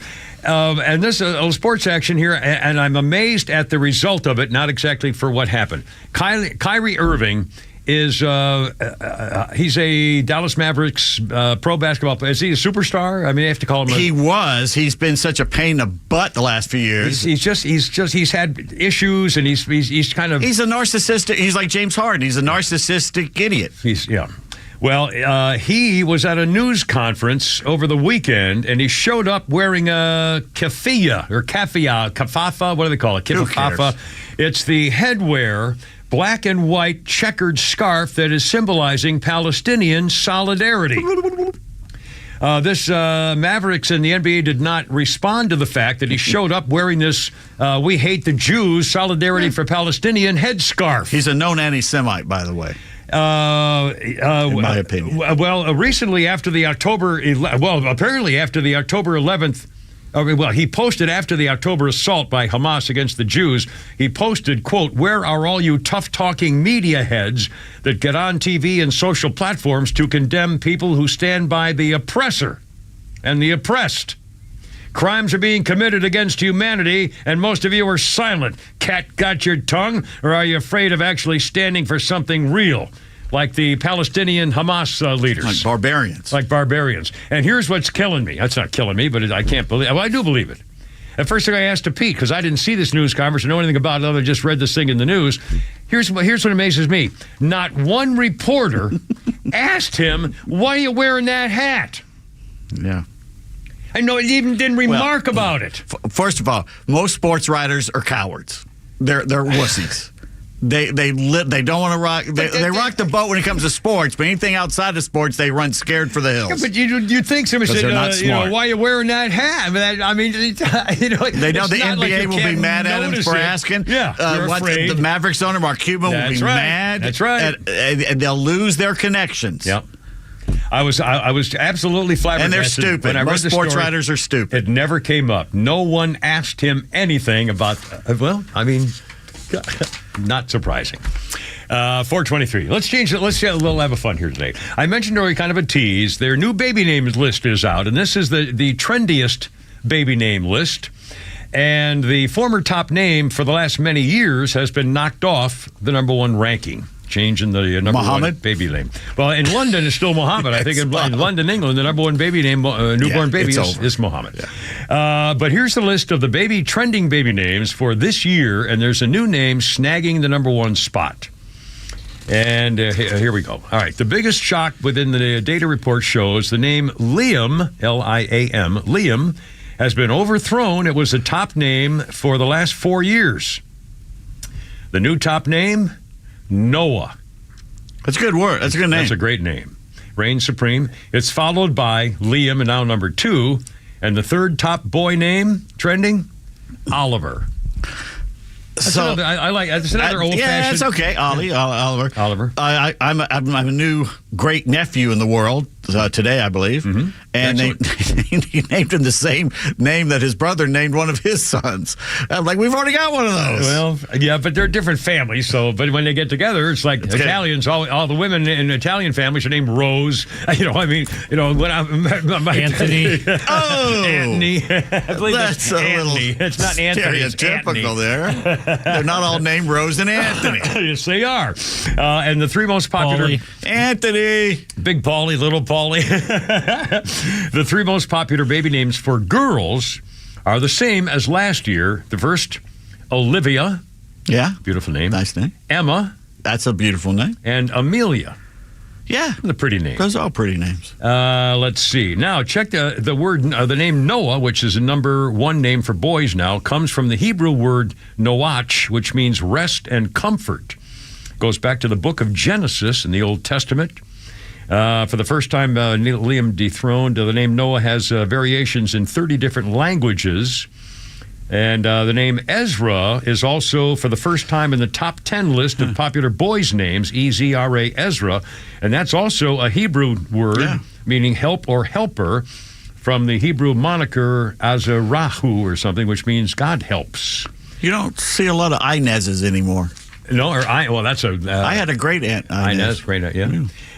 Now, the top list of boys' names has been taken over by the letter L. Half the names on the top 10 popular boys' names begin with L. Liam, Lucas, Levi, Leo, and Luca. Not Levon? Not Levon. Levon. And for girls, the biggest single letter for girls' names is M. As in Miley, which is up 500 spots. Who would name their daughter after that slatter? I know. She's a skank. She's a walking carrier. petri dish. Yeah. Miley is McKinley is way up in the list. McKinley. Mavis. That's an old name. That's an old housekeeper name or something. Not one of my favorites. No, Mavis. No. Isn't that is that like a cartoon? You're thinking about Hazel. Well, which Hazel and Hazel, the maid girl, yeah, and Milan, starring Shirley Booth. Milan is a big name. Milan, yeah, Milan is a big like name. The city, yeah. and Mallory. Yeah. I used to be in love with a little girl named a little redhead named Mallory. You know what's a pretty name? Melinda's a pretty name. Melinda? Melinda's a pretty name for a girl. And there's a first girl I think I ever had a crush on was named Melissa or Melinda. Started with an M. Every girl I've ever known named Melissa was pretty. Yeah. That beautiful hair was pretty and sweet. Yeah. There you are. 2nd grade. Yeah. Oh, my. Huntsville, Alabama. I think her name was Melinda. Well, there you are. And speaking of non-newsy things, we all got taken the other day.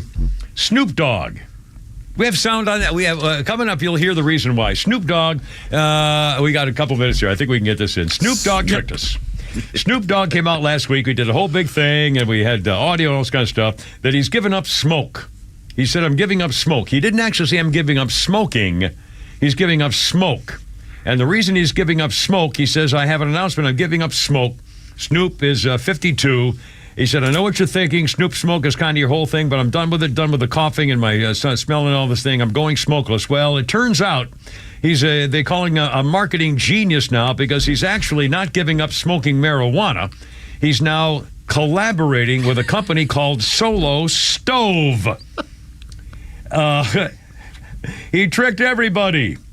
Solo Stove. Anyway, here's this is the commercial flounder. Is that what we have? Here's Snoop with his new thing. I have an announcement. I'm giving up smoke. I know what you're thinking. Snoop, smoke is kind of your whole thing. But I'm done with it. Done with the coughing and my clothes smelling all sticky icky. Done with it. I'm going smokeless. Solo stove fixed fire.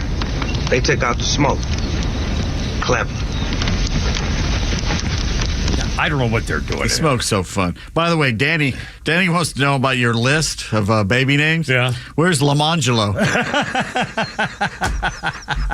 Limoncello. Was it Key and Peele who used to do the bit about baby names named after pharmaceuticals? I'm telling you, when I worked at Georgia State Admissions Office, I had an application come across my desk, and her first name was La Syphilia. After syphilis. La Syphilia was her name. We laughed about Penicillin, that. You get over here and stop causing trouble to your sister. Oh, my God. Almost 4:30, holy smokes. Coming up, even Cardi B, that skanky, foul-mouthed. Good looking. Well, she's a woman, all right. Even she's another Democrat hater is now calling out New York City drowning in rats. And by the way, the whole city's up mad because he's cut millions of dollars out of the budget for stuff people want and to get take of the immigration problem. Well, you wanted him, you got him. Sanctuary City, baby. Sanctuary. With a Kipper feet and flout. Sanctuary.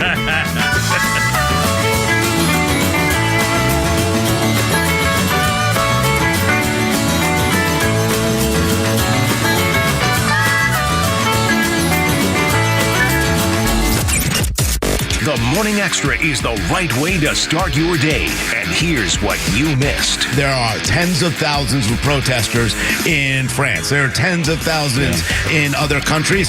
Why don't you get on a plane and go right to Gaza and sit, and why don't you give them help? Why don't you go tell Hamas enough's enough? Exactly, because they're safe. They're in their little, I'm in my safe space.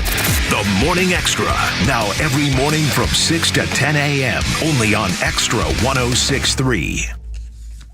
No, it's me. I'm good. I'm right here. 4:31. I was getting my music list setting up for the next call. Bonga break. Anyway, it's only the Kimmer. Word to our friends at Atlanta Safe House. Check them out on the web, atlantasafehouse.com, and you can see the safes they have. And again, I know I hound you on this. Your Social Security card does not belong in your wallet. Put it in your safe. And again, I just had a doctor's medical exam checkup thing for some VA stuff I'm trying to do, but I didn't have my medical records on my 5 weeks of radiation for my cancer with Agent Orange. Anyway, so I didn't have the records because Piedmont Hospital didn't keep them from 20 years ago. So I'm not going to get any benefits that I should be entitled to because I didn't have my records. Well, I didn't have my records because when I moved down to Florida, when I retired, I didn't have a safe. And I didn't think about it. I like most people, I didn't think about it. Safe, what do I need a safe for? Even though I knew better because I bought two of them from Atlanta Safe House here in Atlanta, two big gun safes. And by the way, they will drill them and bolt them into your concrete floor in your garage or basement or game room or anything you want. And they're all kinds of safes. And again, I learned my lesson. I mean, stuff that you might need in the future, don't think about. And also the stuff that you want to keep as keepsakes, maybe your first prom date memorabilia, stuff like that, let alone cash and jewelry and business records and your guns and high security stuff. They'll even get you a vault door if you'd like one. It's true. It's safe is not that little plastic box you get at the store with a little teeny key either. This is big-time Charlie stuff. In fact, go to the website, atlantasafehouse.com, and take a look at what they can offer you. Always great deals, and you'll need this safe. And also, I love the fact that the Atlanta Safe House folks, Jeff and Mark, they only use delivery people to deliver your safe as off-duty police and firefighters and military to give them a chance to make a little extra money as a second job and to show you they care about what they did for you and for our country. These are great folks. This is a non-woke company. This is an American company from the get-go. Tell them the Kimmer sent you. They have a showroom in Ackworth. It's atlantasafehouse.com. 2024 Georgia Tech football season ticket memberships are now available. The 2024 season features marquee matchups against Miami and Notre Dame. Purchase your membership before December 1st and be entered into 30 days of giving featuring a new prize each day. Season ticket memberships come with benefits. Enjoy discounts on merchandise and concessions, convenient payment plans, special pre-sale opportunities, and more. Lock in your 2024 Georgia Tech football season ticket membership by visiting ramblinrec.com. Sting 'em. If there's one thing the Flying Biscuit knows, it's breakfast and lunch. That's why they serve it all day. We're talking about their famous stuffed French toast, chicken and waffles, mimosa flights, and more. They even offer vegan, vegetarian, gluten-free, and keto options. And if you're planning that holiday party, the Flying Biscuit also caters parties big or small. What more can I say? Fly over to the Biscuit today. The Flying Biscuit, 13 locations around Atlanta. Find yours at flyingbiscuit.com. I feel like I need a megaphone. Attention, small business owners. Hey, it's Tug. How nervous are you about the roller coaster ride that we're on? Recession, inflation, high interest rates, and the most recent of issues, the banking crisis. If it wasn't tough enough already to get a small business loan from the mega banks, now it's going to be virtually impossible. That's why you want to reach out to my friends at First Liberty Building and Loan. FirstLibertyGA.com. The Frost family, they can say yes when the big banks say no. And now they're saying yes more than ever before. And they don't just work in Georgia, they work in all 50 states. So whether you want to buy a franchise or build a new building and you need $250,000 or more in financing fast, go to FirstLibertyGA.com. Fill out the simple form and in minutes you'll know if you're a fit for the program. First Liberty Building and Loan have backed hundreds of Georgia businesses. They can be your secret weapon too. First Liberty Building and Loan. FirstLibertyGA.com. That's FirstLibertyGA.com. Stream the Morning Extra, The Kimmer Show, along with Glenn Beck, Clay and Buck, Jesse Kelly, and our entire lineup of conservative voices on the all-new Extra 106.3 app. Download it now for Apple or Android. Shaft, baby. This was very catchy. I remember when this first came out, man. This was all electronic new stuff. 1971, Isaac Hayes' 2-week run at number 1 with a singles chart and theme from Shaft. Made number 4 in Britain. Hayes won a Grammy for Best Original Film Score with this theme from Shaft in 1971. Talk about Shaft. What you talking about, Willis? He's a bad... That's right, malefactor. Melon farmer. Melon farmer. Let's see. Hold on a second to get my birthday list here. Our birthday list includes President Rapey, who is 81 years old. President showers her daughter is so old. He has a picture of Moses in his yearbook, ladies and gentlemen. It's a tremendous. He's so old. Is that when Moses split the Red Sea, Biden was on the other side. Hey, we're fishing over here. Cut it out, would you? So, this guy's so old, you see. Oh, sorry. And what else go? Oh, Joe Walsh, birthday today. Joe Walsh is 76. He's a great guy. The Eagles and leader of the James Gang. Some of the classic hits include Lion Eyes, Witchy Woman, Tequila Sunrise, Peaceful Easy Feeling, One of These Nights, and Hotel California. Joe Walsh also wrote the quote, Brilliant Jam in the City, which plays as the credits roll on the classic 1979 flick, The Warriors. I don't know that. I tell you, I met him. No. Once I was working at Borders Bookstore. Yeah. And he comes in. I didn't recognize him, which is weird because he looks like Joe Walsh. And he's sitting there and he bought something, I forget what it was. And he reached over and he picked up a CD of Alison Krauss and Robert Plant. That was a big deal at the time. And he put that down. And as a credit card, you have to show ID at the time for some reason. Yeah. And I saw his California Joe Walsh. And I just he looked at me and I looked at him. I went, son of a... I spent the whole summer of 76 driving around with my friend in Mississippi in a pickup truck listening to Life is Good album. He goes, man, this is a great album. I love that album. You know, we just talked for nicest guy. When he left, his wife was there and they both stopped and waved and said bye as they were leaving. And just the nicest guy. I'll be damned. Well, that's pretty cool. Joe Walsh, 76 years old. 3:38. Coming up, we're going to hear from Cardi B. We'll talk about Trump on the border, what he's planning to do. But first, a phone call. Great to have you aboard. Roberto, welcome. What's going on, sir? Hey, how are y'all? Very good, sir. Welcome. Hey, so I heard you guys were going to talk about the New York situation with the rats and stuff, but there was another article that popped up I saw this morning where apparently the mayor of New York wants the millionaires of New York to foot the bill for all the illegal immigrant stuff. Yeah. And I think that's a stroke of genius on his part, mainly because all of those millionaires probably voted Democrat anyway. That's right. They wanted Sanctuary City. They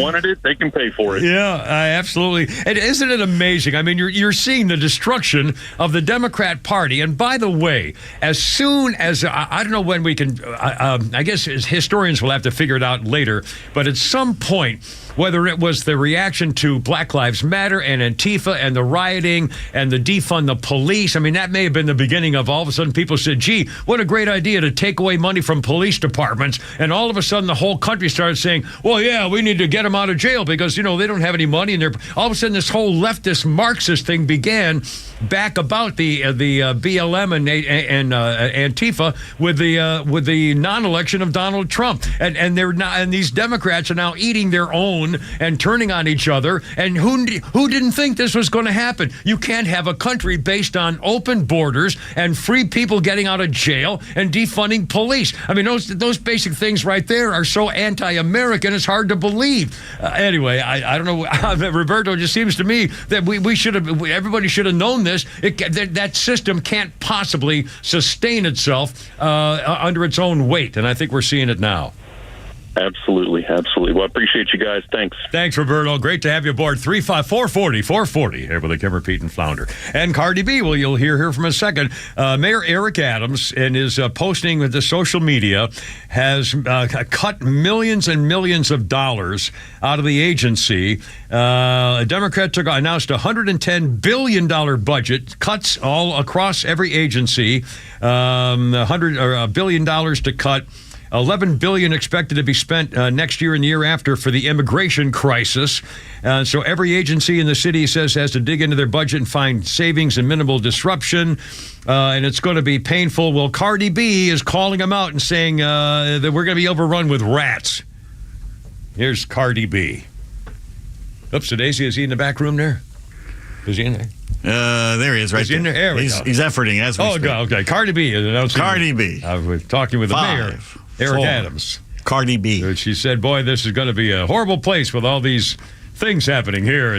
Well, those numbers aren't her exact words. You're going to hear. How is there $100 million budget cut in New York City for schools, library, police safety, and sanitation? Yeah, Joe Biden's talking about, we could fund two wars.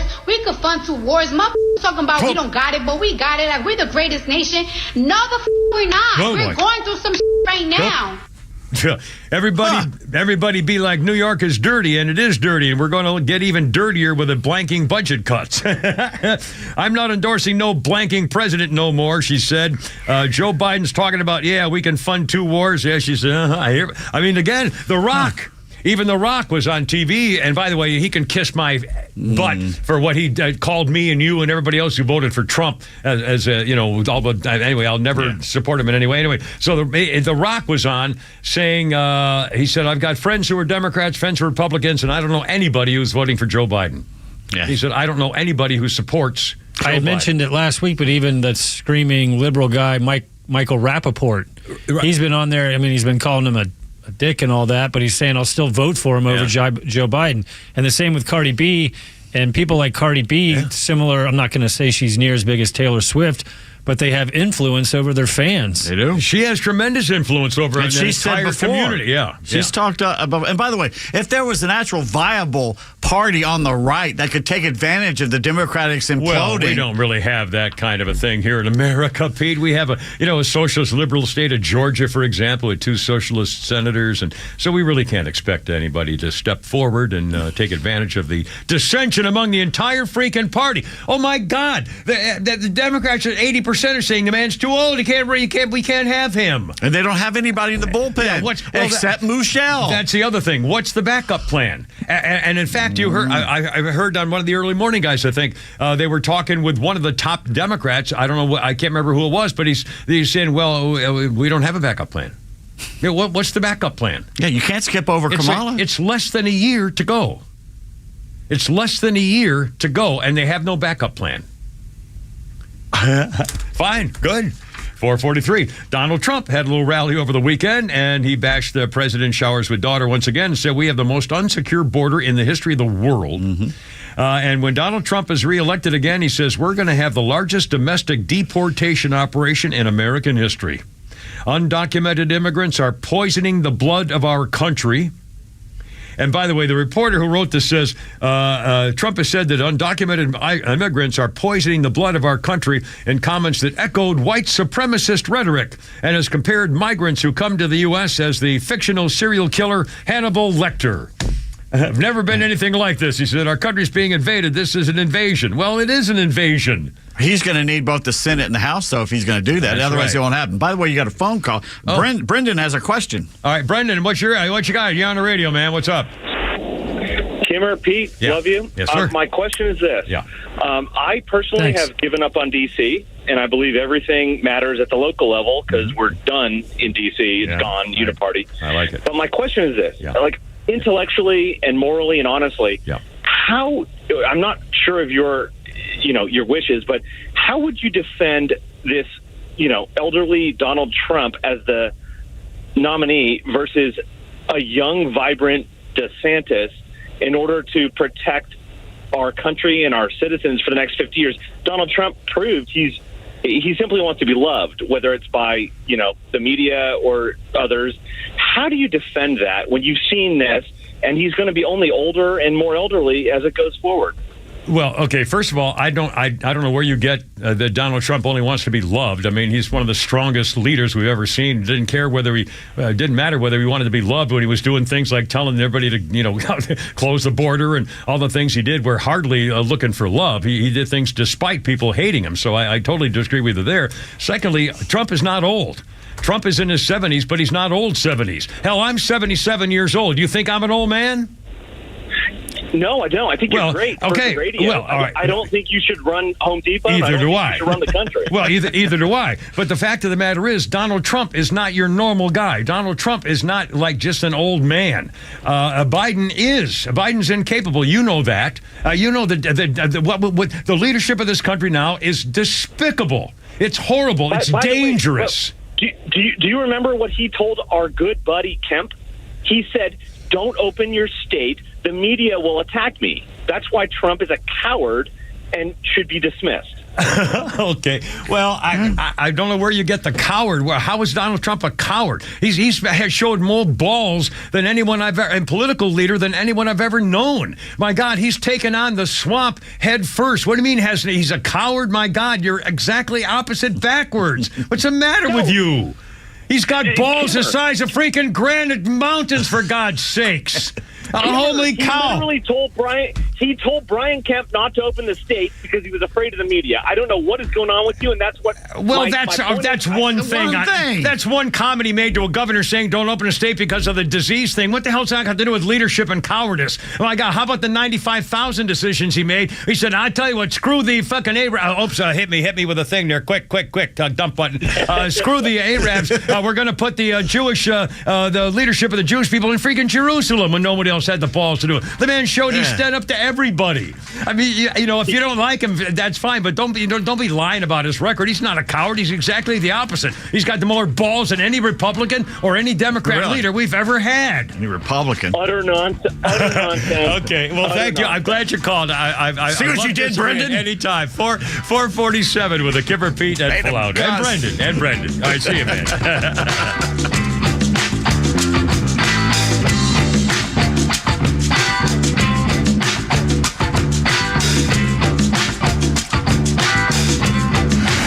With international conflicts running hot and Israel at war, you can trust Extra 106.3 to bring you the latest breaking news throughout the day and the conservative voices you trust for all the latest. Hamas is a terrorist organization, and anybody who supports the terrorist attack on Israel should be released from this country and sent away. Israel at war, with live updates all day. If 9/11 happened to us again today, I wonder what the hell the reaction would be. From Atlanta's only conservative news and talk station, Extra 106.3 and the Extra app. It's now weeks before Christmas and you're shopping for others, but there's no need to stress because they're Solomon Brothers. Whether for mom or dad, your husband or wife, you'll find the right gift for the love of your life. Now let me tell you why it's worth the drive. We have 1-carat total weight diamond set earrings for just $9.95. Necklaces, rings, watches, and more, all waiting for you. Just visit a store. And what else will you see when you do arrive? A 3-carat tennis bracelet for $29.95. There's no gift like jewelry at just the right price. So shop Solomon Brothers and you'll find something nice. But time's running out, so come see us today and celebrate this season the Solomon way. This holiday season, find the perfect gift for that special someone on your list at Solomon Brothers. So visit us today on Peachtree Road in Buckhead and on Old Milton Parkway in Alpharetta. You can also shop online at SolomonBrothers.com or on Instagram at Solomon Brothers. As the longest continually operating franchise in Major League Baseball, the Atlanta Braves have plenty of history to share with fans. Tours of Truist Park are offered year-round and take guests behind the scenes to areas normally off-limits during games. With artifacts and exhibits distributed throughout the ballpark, it is a definite must for any Braves or baseball fan. Visit Braves.com/tours to purchase your ticket today. And along with exclusive tours around the ballpark, you can also host a private event at Truist Park. Corporate meetings, trade shows, team building events, birthdays, rehearsal dinners, you name it, Truist Park can host it. Their dedicated staff is sure to bring your vision to life. Whether you're looking for a large space or something more intimate for your next event, there's a venue to accommodate your needs. Visit Braves.com/events for more details. Atlanta Braves baseball for the A. It's November 20th, and this is your Fox Daily Snapshot. Today is National Absurdity Day. No one really knows why today pays homage to the weird, odd, or absurd, but feel free to act a little outside the normal. History is riddled with people or events which were once thought of as absurd, which have now become reality, like space travel or flying.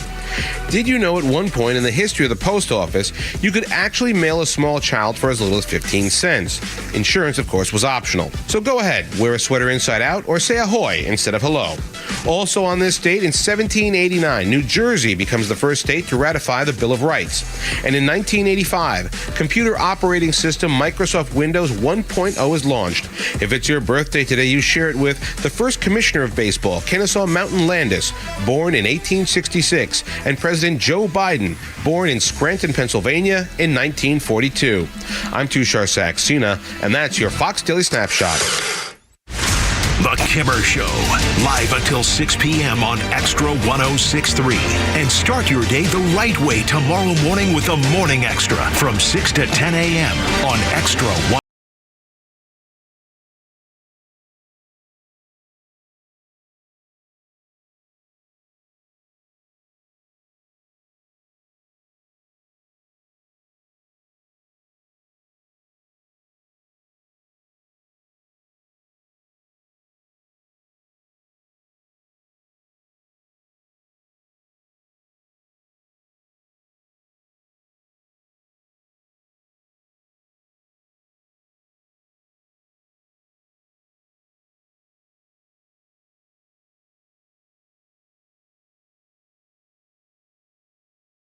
Oh, my God. The Green Bay Packer linebacker. Yeah. Isn't he one who almost killed the guy who married the girl on the morning show? What? Cheated on her. What are you talking about? Wasn't it Ray Nitschke, the famous New York Giant running back, and he got almost killed. Frank Gifford. Frank Gifford. Wasn't it Nitschke almost killed? I think Frank it was Sam Gifford? Huff. No. It was not Sam Huff. Sam Huff used to try to kill Jimmy Brown. It was either Nitschke or one of the other guys who almost killed Frank Gifford, who was cheating on his wife with that airline girl. But that's not why he was trying to hit him. No. He was just mean. He was just a good football player. You can't be a good football player anymore. Oh, just see when the guy slammed down. If you see, it's Chuck Bednarik. Oh, Chuck Bednarik. That's who it was. Yeah, I remember that. Chuck He played both ways, I think, too, if I'm not mistaken. Excuse me? I think he. Well, no, he was a switch hitter. All right. Say that to his face. No, I didn't want to say it to his face, man's face.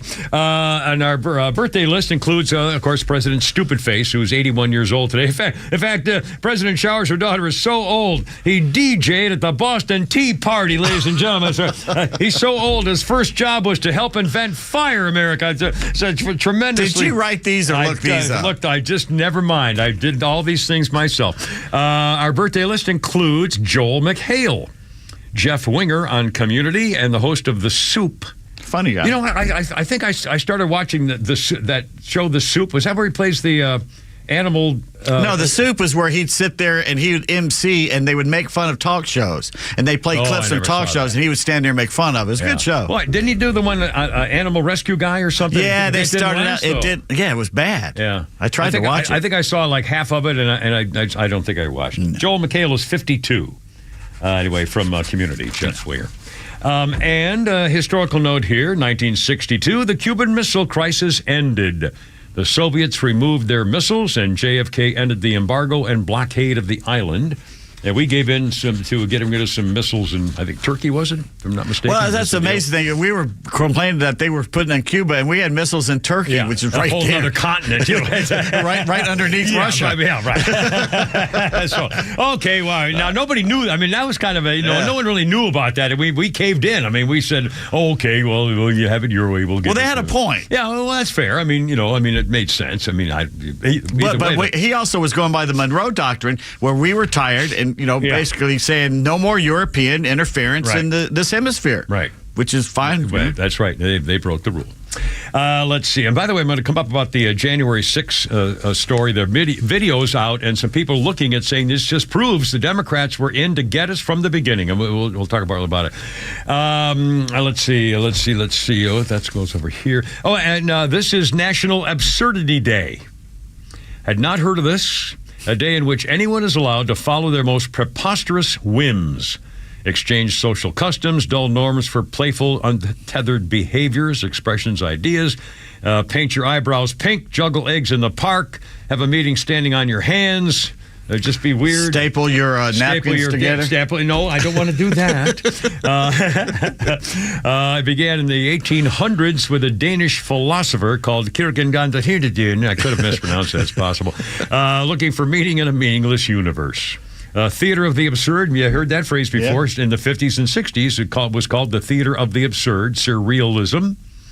Waiting for Godot, one of the famous works from that time, based entirely around a pair of characters waiting at a tree for their friend Godot, whom we never meet. I'm telling you, well, thanks for blowing that. Oh, I'm so sorry. Thanks for blowing the end of that. Well, God, I did it again. By the way, if you're having to wait around at the airport and you're bored, you got nothing to do. Yeah.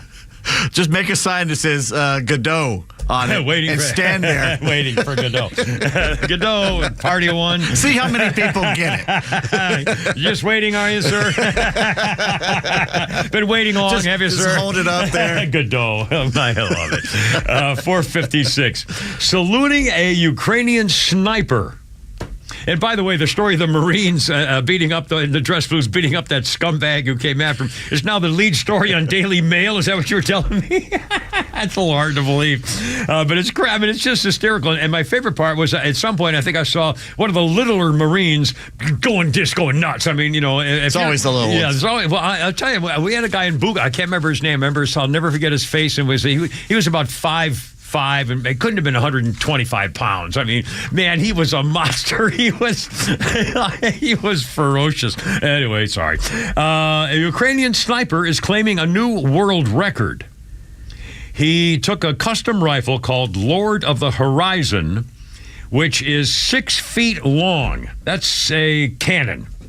The Lord of the Horizon, developed by a Ukrainian arms manufacturer, 6 feet long. The ammunition can fire bullets in that rifle that travel faster than the speed of sound for nearly 10,000 feet.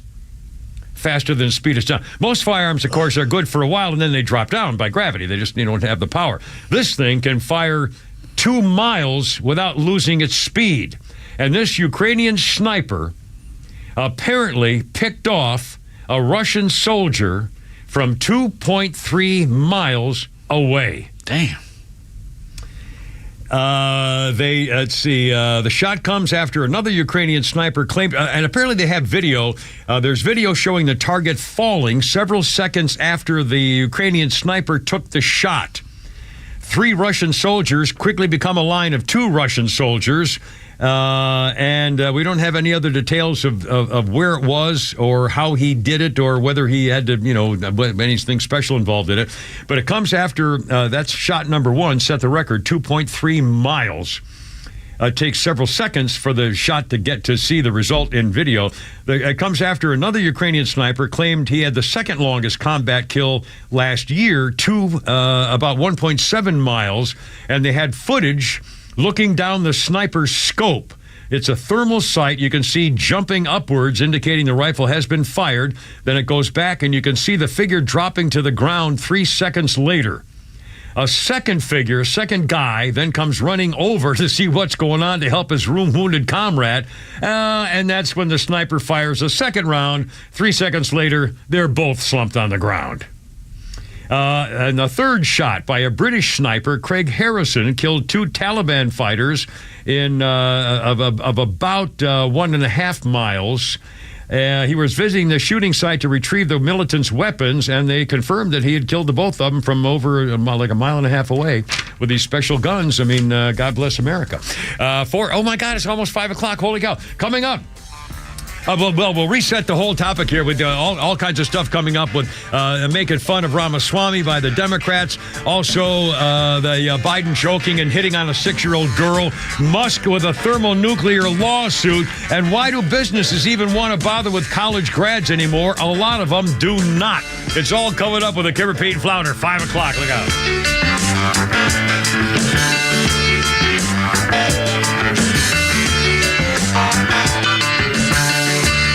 Morning Extra from 6 to 10 a.m. and The Kimmer Show from 3 to 6 p.m. Only on WFOM and W292EV Marietta. Extra 106.3 FM. The holiday rush is already on. Lisa Brady, Fox News. No major problems so far. It was a little bit rougher last year. I feel like maybe airlines have had a little bit more time to recover after COVID. The TSA expects a record holiday season, even after last year's mass delays and cancellations. A lot of that mess blamed on staffing issues, compounded by bad weather and impacting Southwest Airlines the most. And I want to remind the industry that unrealistic scheduling is prohibited under the law. Transportation Secretary Pete Buttigieg says system-wide changes have been made to help ease the holiday rush, including hiring more air traffic controllers. Forecasters are tracking a storm traveling across the country, bringing wind and rain to the south and possibly snow to parts of the Northeast. A day of traditions at the White House. The official White House Christmas tree arriving on a horse-drawn wagon with the First Lady there to receive it after the president pardoned 2 turkeys, Liberty and Belle, named after the famous Belle in Philadelphia. These birds have a new appreciation of the word "let freedom ring." The president also making a few age-related jokes on his 81st birthday. The White House says he'll celebrate with family later this week, as they usually do on Nantucket, with coconut cake. The White House facing more questions, though, about low poll numbers for the president, including among younger voters concerned about his age. What I can say is we're going to continue focusing on delivering for the American people. That includes young people, right? That includes making sure that we meet them where they are. Spokeswoman Karine Jean-Pierre also says it's not unusual for a president to have discouraging numbers a year out from Election Day. A U.S. defense official confirming more drone and rocket attacks by Iran proxies targeting U.S. forces in Iraq and Syria. That makes 64 attacks in all, and 13 since a third round of U.S. airstrikes on Iranian targets in Syria. America is listening to Fox News. Hi, I'm Henry Winkler. My eyes are very important to me. My eyes connect me with things I love. I loved my late father-in-law dearly. He always lit up a room, but his vision dimmed with age. He had age-related macular degeneration, or AMD. And since partnering with Apellis, I've learned there's an advanced form of the disease called geographic atrophy, or GA. His struggle with vision loss made me want to help others know about GA's warning signs. For some, straight lines seem wavy, like when looking at a door frame. For others, Blurry or missing spots can make it hard to read or see loved ones' faces. Many have trouble seeing in low light, making driving at night difficult. GA gets worse over time and cannot be reversed. If you've been diagnosed with AMD and notice vision changes, don't wait. Talk to your eye doctor about GA today. Learn more at GAWon'tWait.com. That's GAWon'tWait.com.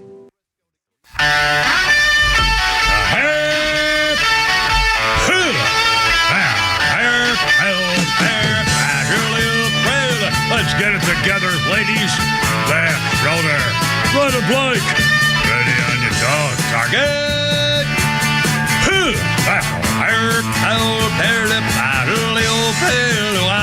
Road guards out.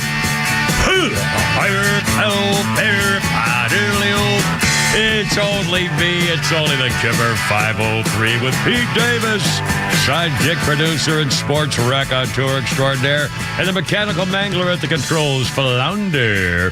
At 106.3, it's a beautiful day in the neighborhood. A little cold and clear, and it's going to get nasty later. What do you got there? What's the matter?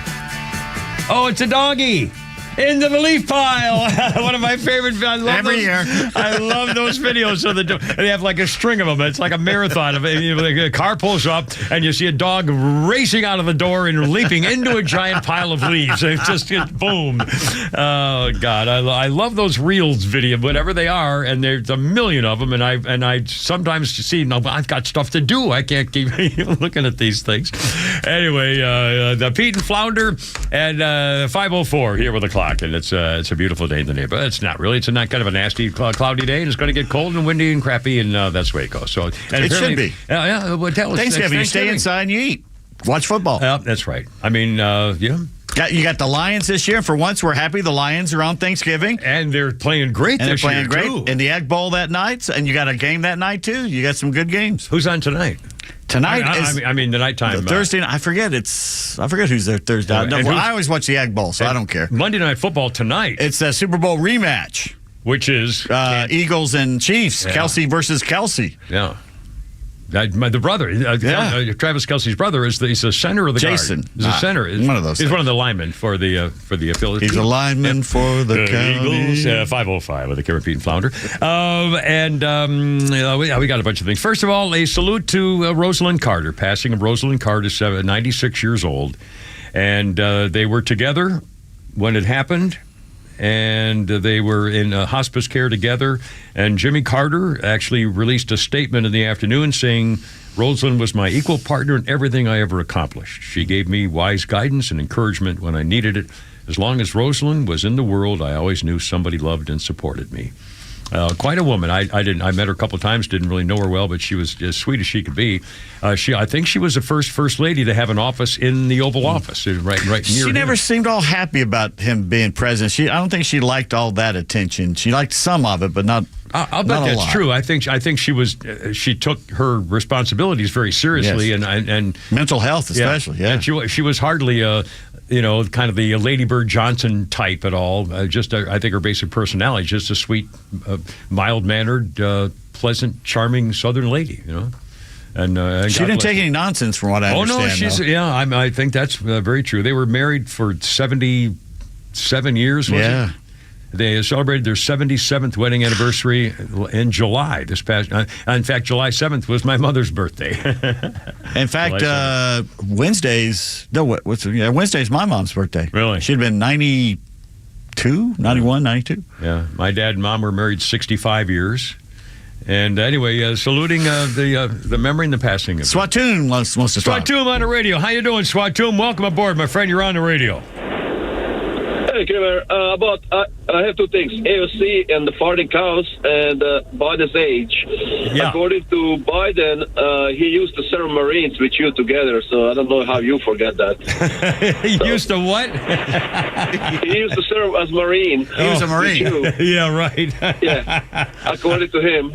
And the second, AOC, she says she wants to get rid of the cows, right? Because of the fart destroying the earth or whatever. Yeah.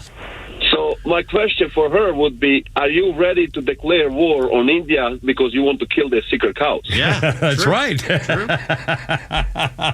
pretty much it. All right, Svatu, have a great day, my friend. Yeah, Biden is so freaking old. The movie Jurassic Park brought back a lot of memories. And President Stupid Face is so old, he knew Burger King when the Burger King was a prince, ladies and gentlemen. It's a tremendous thing there. Sorry, 508. We can repeat and flounder. Why'd you have to mention Burger King? Now I want a damn Burger King. You want a damn Burger King. I haven't even seen a Burger King in years. Are they even still there? They're in trouble, but every once in a while, man, a good Whopper is a good Whopper. I literally have not. I still like the Whoppers better than I did the Big Mac. I think there's one still right off North Point Parkway, Kimmer.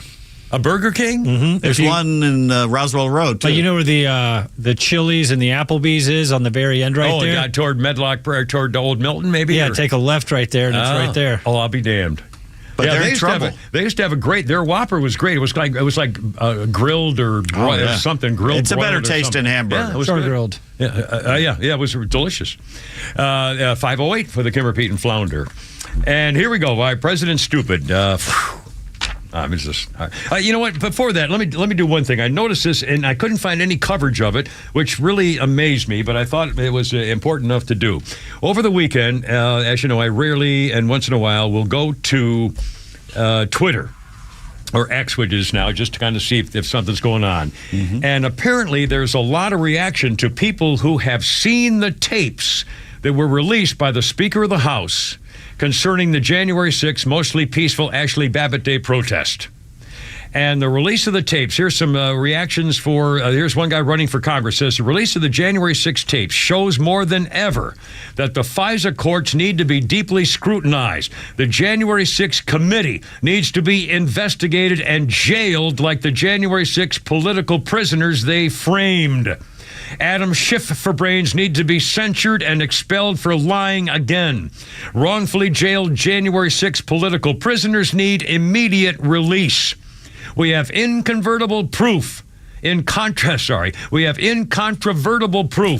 that Liz Cheney, Adam Schiff for brains, Jamie Raskin, Nancy Pelosi, and the rest of the Democrats are guilty of hiding evidence, which clearly shows the Capitol Police calmly letting Trump supporters walk around and tour the Capitol building. All those people need to be arrested for the lies they perpetrated upon American people. Think about this, whatever you want about the video, quite revealing. We only saw the January 6 excerpts that Liz Cheney and Adam Schiff for brains wanted us to see, while they hid everything they did not want us to see, like all the videos I can see now on my freaking phone. It was corrupted from the very beginning. The defendants of January 6 long argued that they were escorted peacefully into the building by Capitol Police and therefore had no reasonable expectation that their conduct was unlawful. The video has been suppressed for almost 3 years. Arrest them all for treason and seditious conspiracy. The January 6 event was a false flag. J. Edgar Hoover would be proud.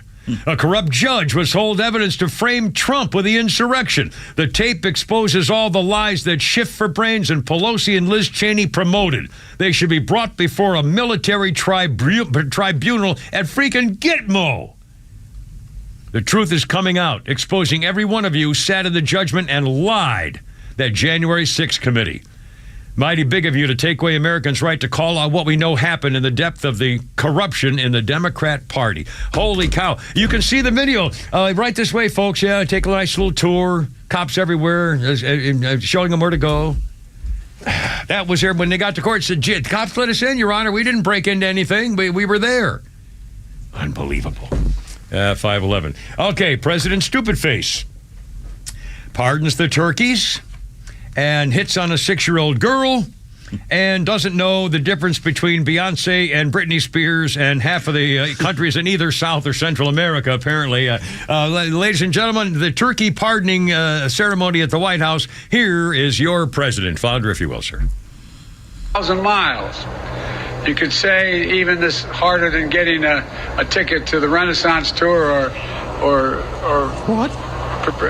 Britney's tour. She's down in. It's kind of warm in Brazil right now. Yeah, Brazil. Huh? Look. Yeah. He said, it's my birthday today, and the turkey owner's actually saying happy birthday to me. I just want you to know it's difficult turning 60. The crowd kind of chuckled. And then he said, he talked about how it was harder to get a ticket to go to see Beyonce's tour or Britney's, or she's wherever she was. Unbelievable. And then he said he was, the turkey pardon tradition is as old as Biden. He said, I want you to know I wasn't there for the first one. I was too young to make it up. Ha ha. That's a big bird, man. Liberty and Bell, I pardon you. Now, he also apparently was getting all titillated when he saw a little girl he thought was particularly cute. Flounder? Thank you. And I love your ears. I love them. They're really cool. What's your name? Yeah, what a beautiful name. That's my mommy's name. Catherine. Well, nice to see. How old are you, 17? 6. Yeah, her brother, her 4-year-old brother, is said she's 6. Back off. Yeah, and then Stupid Face said 6. And how old are you? 15 to the boy. See, he still thinks stuff like that's cute, like the cute uncle. I've done it. I mean, with little kids. But I'm not the president of the United States either.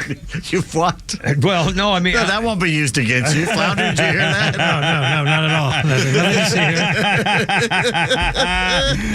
here. Could you add it to that other one he does about shaking hands? Yeah, well... Hey, but he nibbles on little girls' ears and stuff. He's a pedo. He's a pedophile. He thinks it's cute to be all fondly and stuff with little children, especially little girls.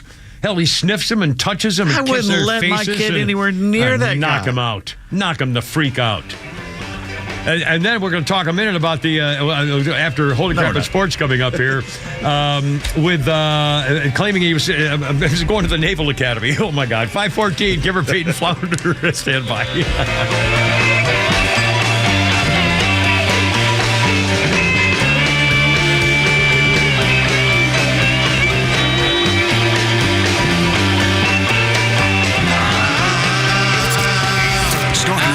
Live and local conservative talk with Tug, Rhino, and Carlos Medina on the Morning Extra. Do you ever know that person, whether it was middle school, high school, even into college to a lesser extent, who would do somebody else's homework for them? Yeah, I had people that had to do that. I did it. I had to get people to do my hot chicks. I did it. All right, and typically the hot chick didn't really care that much. All right, no, the hot chick, whatever, didn't really care.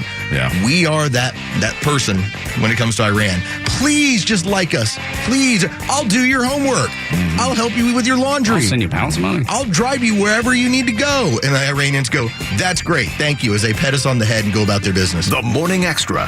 Now every morning from 6 to 10 a.m. Only on Extra 106.3. It's the Subaru Share the Love event. So put a little love in your heart this holiday season at Subaru of Gwinnett. You're going to love the full line of new Subarus in stock now. From the Outback and Forester to the Legacy, Crosstrack, and BRZ. Each Subaru built to superior safety standards to protect your loved ones. You know, it's a fact. Subaru owners show a lot of love, especially to the environment and those in need. So right now, during the 2023 Subaru Share the Love event, Subaru will donate $250 to your choice of charities with any new Subaru lease or purchase. Visit Subaru of Gwinnett for complete details and log on to SubaruofGwinnett.com for amazing lease and financing offers on all new Subaru models. This holiday season, drive a Subaru and share the love, and Subaru will pay it forward with a $250 donation to your choice of 5 charities. Subaru of Gwinnett, Satellite Boulevard, Duluth. Subaru will donate $250 to purchaser or lessee selected national and hometown charities. Log on to Subaru.com/share or call 678-475-3500 for details. If you've experienced high levels of humidity in your home at times during this past year, you may want to consider installing a whole house dehumidifier. Hey, it's Tug for Central Heating and Air. A whole house dehumidifier can also make your home more comfortable and energy efficient while protecting your home's content. You can even improve your health, fighting viruses, bacteria, mold, and other airborne pollutants that thrive in excessively damp conditions. A dehumidifier will protect your home. It helps prevent mold, termites, structural wood rot, and odors in sealed crawl spaces. You can even save energy. Balanced humidity prevents your air conditioner or furnace from working overtime, saving you money on future energy costs. Plus, there's no messy water tray to empty. Set it and forget it. With Central Heating and Air Conditioning, you get carrier products, carrier warranty, and carrier peace of mind. Turn to Central, your Atlantic carrier expert. Call 770-GET-HEAT or visit centralheat.com. That's 770-GET-HEAT or centralheat.com. At Atlanta radio legends are right here on Extra 106.3. And here's what you missed from Neil Bortz. What in the world is happening to this country? Where in the hell did these people that are protesting against Israel come from? What sort of complete idiocy is this? How can we get thousands of people who otherwise might look intelligent, but certainly aren't, on the streets demonstrating against Israel and demanding a free Palestine? You can't watch these idiots and not have grave concerns for the future of our country. Catch Neil's commentary every day on Extra 106.3 or listen anytime on the Extra 106.3 app. The legend Neil Bortz is only on Extra 106.3 with daily commentary you'll hear throughout the day. And he's on live with the Morning Extra every Tuesday morning at 7:30. Atlanta's only conservative news and talk station, Extra 106.3. And catch all of Neil's commentary on the Extra app. All right, God, it's 5:18 with the Kimmer, Pete, and Flounder. Coming up, I have a sports history note. I have a sports update of a baseball nature. I have a something involving the Cowboys. But first of all, and most important, we have Holy Crap at Sports with Pete Davis. Hello. Ronaldo Lopez. Ronaldo. Congratulations. You're now an Atlanta Brave, signing a 3-year, $30 million deal this morning. He's 29-year-old right-hander, had a 3.27 earned run average pitching for the White Sox, Angels, and Guardians this past season. Okay. Has a 98-mile-per-hour average fastball. I wish we had gotten that Aaron Nola guy. They locked him up in Philadelphia, man, for $80 million a year. He wants to go down in history as one of the great Phillies of all time. That's why he did it. But I thought there was a chance we might get him away. Well, of course, what we did with Philly, why would he want to come to Atlanta then, I guess? Anyway. Well, it's a better city. It's nicer people, better weather. He's primarily a reliever. They might use him as a starter. He started off as a starter, but a helper. Three ERAs, pretty good. Mr. Helper. Yeah. We got some Hall of Fame list came out today from the sports writers. Really? Some people that are on the ballot. Adrian Beltre probably should be in. One of the great third basemen of all time. He's probably should be. His numbers are there. I can't remember who he played for. That's how much I don't know. Rangers mainly, and I think a couple that's why I don't know him. Yeah. I know Dodgers, the name, but Dodgers. He played for Joe Mauer, the Twins, a catcher that could hit. I remember Joe Mauer. Yeah, he might get in because he was it's close. It's close. Chase Utley.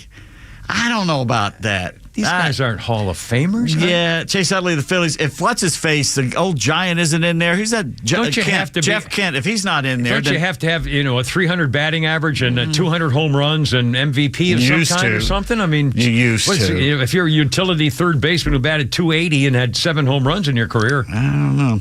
He was a second baseman, I think. Whatever. Okay, Todd Helton. He helped out a lot by Coors Field out there, Tennessee boys. I don't know about that. Billy Wagner has the numbers. One of the great left-handed relievers of all time. Played for the Braves. That's kind of old. It goes back a while. Not really. Not that long ago. Wasn't he like early 2000s? He was still pitching. I just don't remember him. Andrew Jones should be in there. Yeah, absolutely. Of course, he should be in there. Now, Beltre had 3,166 hits. He had over 3,000 hits. That's a lot. 477 homers. Oh, that's enough then. Yeah, he should be. I just didn't remember him. Joe Mauer, catcher, 3 batting titles.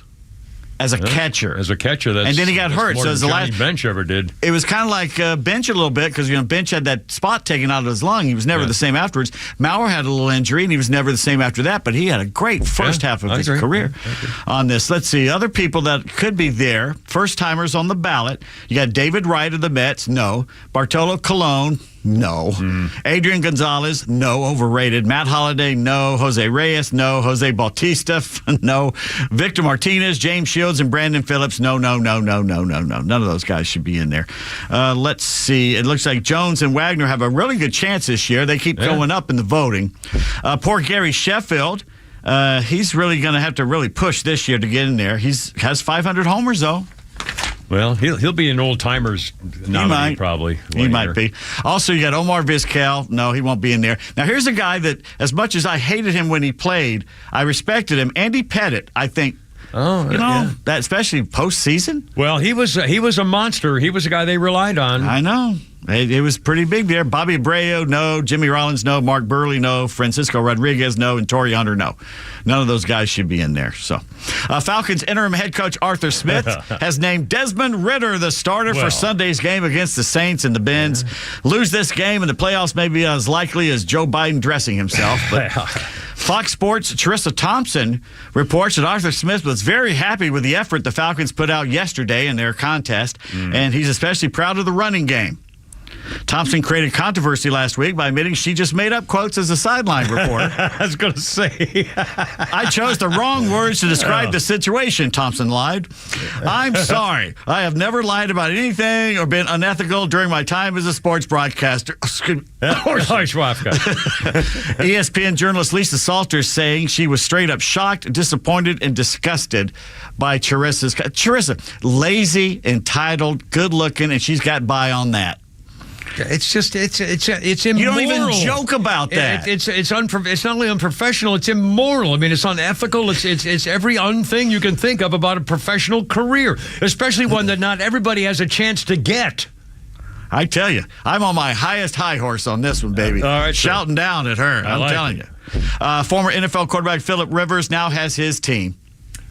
His wife gave birth to their 10th child. Oh, my God. So with him behind center, Rivers can now field an entire offense. Well, I used to smoke, but I don't smoke all the time. I put the cigar down every now and then. Oh, my God. Clean, old-fashioned hate will be on national TV Saturday night as number 1 Georgia goes for another undefeated regular season at Georgia Tech this year. Dolly Parton's microphone losing power was a metaphor for Tennessee's offense disappearing against UGA Saturday. The Volunteers had a massive hill to climb, but enough about Dolly. Yeah, hello.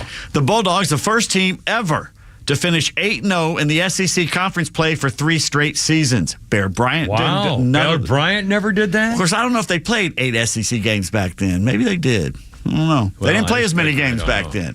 So, for the second week, it's still an amazing achievement. Incredible. He's on the verge. Now, I remember saying this back in the 70s and 80s. I didn't comprehend why Georgia was not the Alabama of this. Why was Alabama? It was Bear Bryant. That's why he set the standard. Yeah, but after he was gone, why did they keep, every once in a while, they'd be right back. Gene Stallings, and Nick Saban, something like that.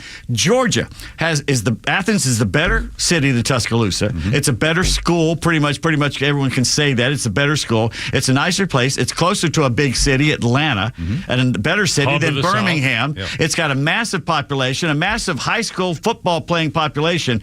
I never understood why Alabama was always the top. We had a coach who was pretty well. Dooley? I mean, that you can't. But get he bigger wasn't than like Vince this. Dooley. Yeah. But it wasn't like this. This is new. This is really something. Kirby special. Smart has done that Georgia should have always been. Yeah. He's turned, like Steve Spurrier made Florida what Florida should have always been and should be now. Yeah. That's just my opinion. We welcome yours. Are you done with? Are you going to still talk Georgia? I got one thing, Georgia. Oh yeah, go Georgia. I watched part of the game, and I'm telling you this: Carson Beck looked like freaking Namath. He's fast. I mean, it was.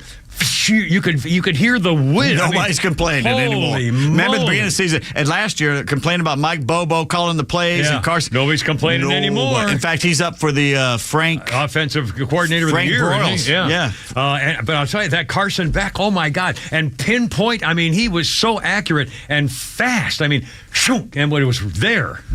Very impressive. I've got a really funny joke I could say right now. Please do. But I'm not going to do it. Well, you're a bigger man. I am a bigger man. Tell me and I'll tell it. I'll tell you off the air. All right, I'll tell it later. For the second week in a row, a dumbass football player who should have scored a long touchdown instead drops the ball at the 1 yard line in a premature celebration. The first was some guy from Washington a little over a week ago, but the second idiot was backup Alabama quarterback Ty Simpson, who nullified a 79-yard TD run on Saturday. He also did a little dance in the end zone before realizing the score had been overturned. Nick Saban, not a happy. No. That's not a coach you do that under. No. Bear Bryant would have had him executed on the sidelines, I'm telling you. You know when you should drop the football, Kimmer?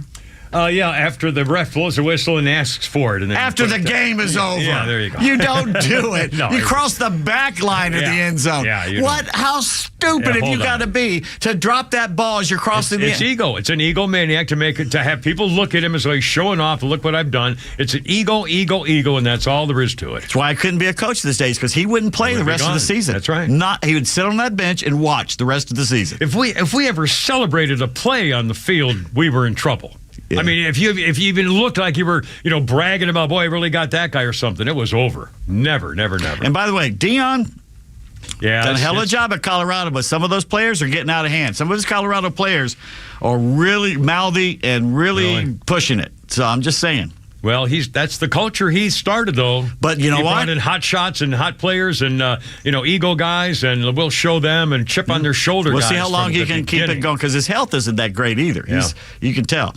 Yeah. The Razorbacks say head coach Sam Pittman will get one more season to turn Arkansas around, so that's nice. Mm-hmm. Last season, when Hugh Freeze was the head coach at Liberty, he lost big to New Mexico State. So when he saw them on the schedule here at Auburn this season, he must have thought revenge is a dish best served cold. Except the Aggies spanked the Tigers 31-10 on the Plains. Well, it's not good there. So don't expect New Mexico State to be on the Auburn schedule much in the future, or be getting a Christmas card from the Freeze family this year. You know that had to stick in his craw. No question of New Mexico State. They just destroyed them. No way. Florida State quarterback Jordan Travis will miss the rest of the season after injuring his left leg during FSU's win over North Alabama. Now we wait and see if the College Football Playoff Committee will punish the Seminoles for losing their star. Mm-hmm. Tiger Woods and Rory McIlroy will wait until 2025 to launch their tech-infused TGL competition because the damage to the Florida arena will take too long. I still don't get that. I guess it's going to work.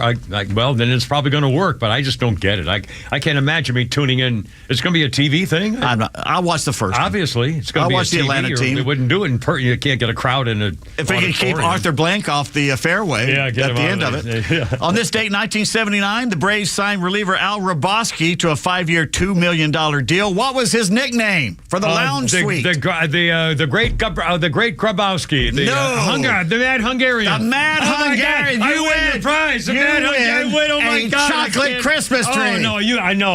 It's a gift to you. I can't take it. I'd be a giver backer. I can't take it. All right. And this date, 97. Braves. The big mustache. Didn't he have the big mustache? Oh, yeah, and he would turn. Yeah, and he'd turn and then whip around again. Whip around and come back and throw a home run ball. Yeah, that's right. He was fun to watch. Kansas City and St. Louis and Atlanta. He was fun to watch. Yeah. On this date, 97, they signed first baseman Andres Galarraga. The big. What was his name? His nickname? The Big Cat. The Big Cat. Big Cat. I spotted you, the big there. But I remember the Big Cat. 3 years we signed him. I love the way that open stance, man. Yeah. And three quick things. Jimmy Johnson will be a member of the Cowboys Ring of Honor after he and apparently Jimmy Jones have come to an agreement to not hate each other so much. It's really stupid. I mean, hell, he won. He was the guy. They were on the same Arkansas team. Yeah, I know. It's just stupid. Why they had that feud for that long is dumb. Also, Paul Azinger got canceled for his NBC golf analyst contract. Why? People hated him.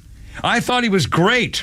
And every time he did a broadcast, you'd see the social media afterwards, they hated him. Why? Tell him to shut up. He was a talker. They thought he was, they just nailed him the last year or so. And I thought he was great. And when he, with Nick Faldo, were the greatest pair of commentators together I've ever heard. And one more thing, and John Smoltz.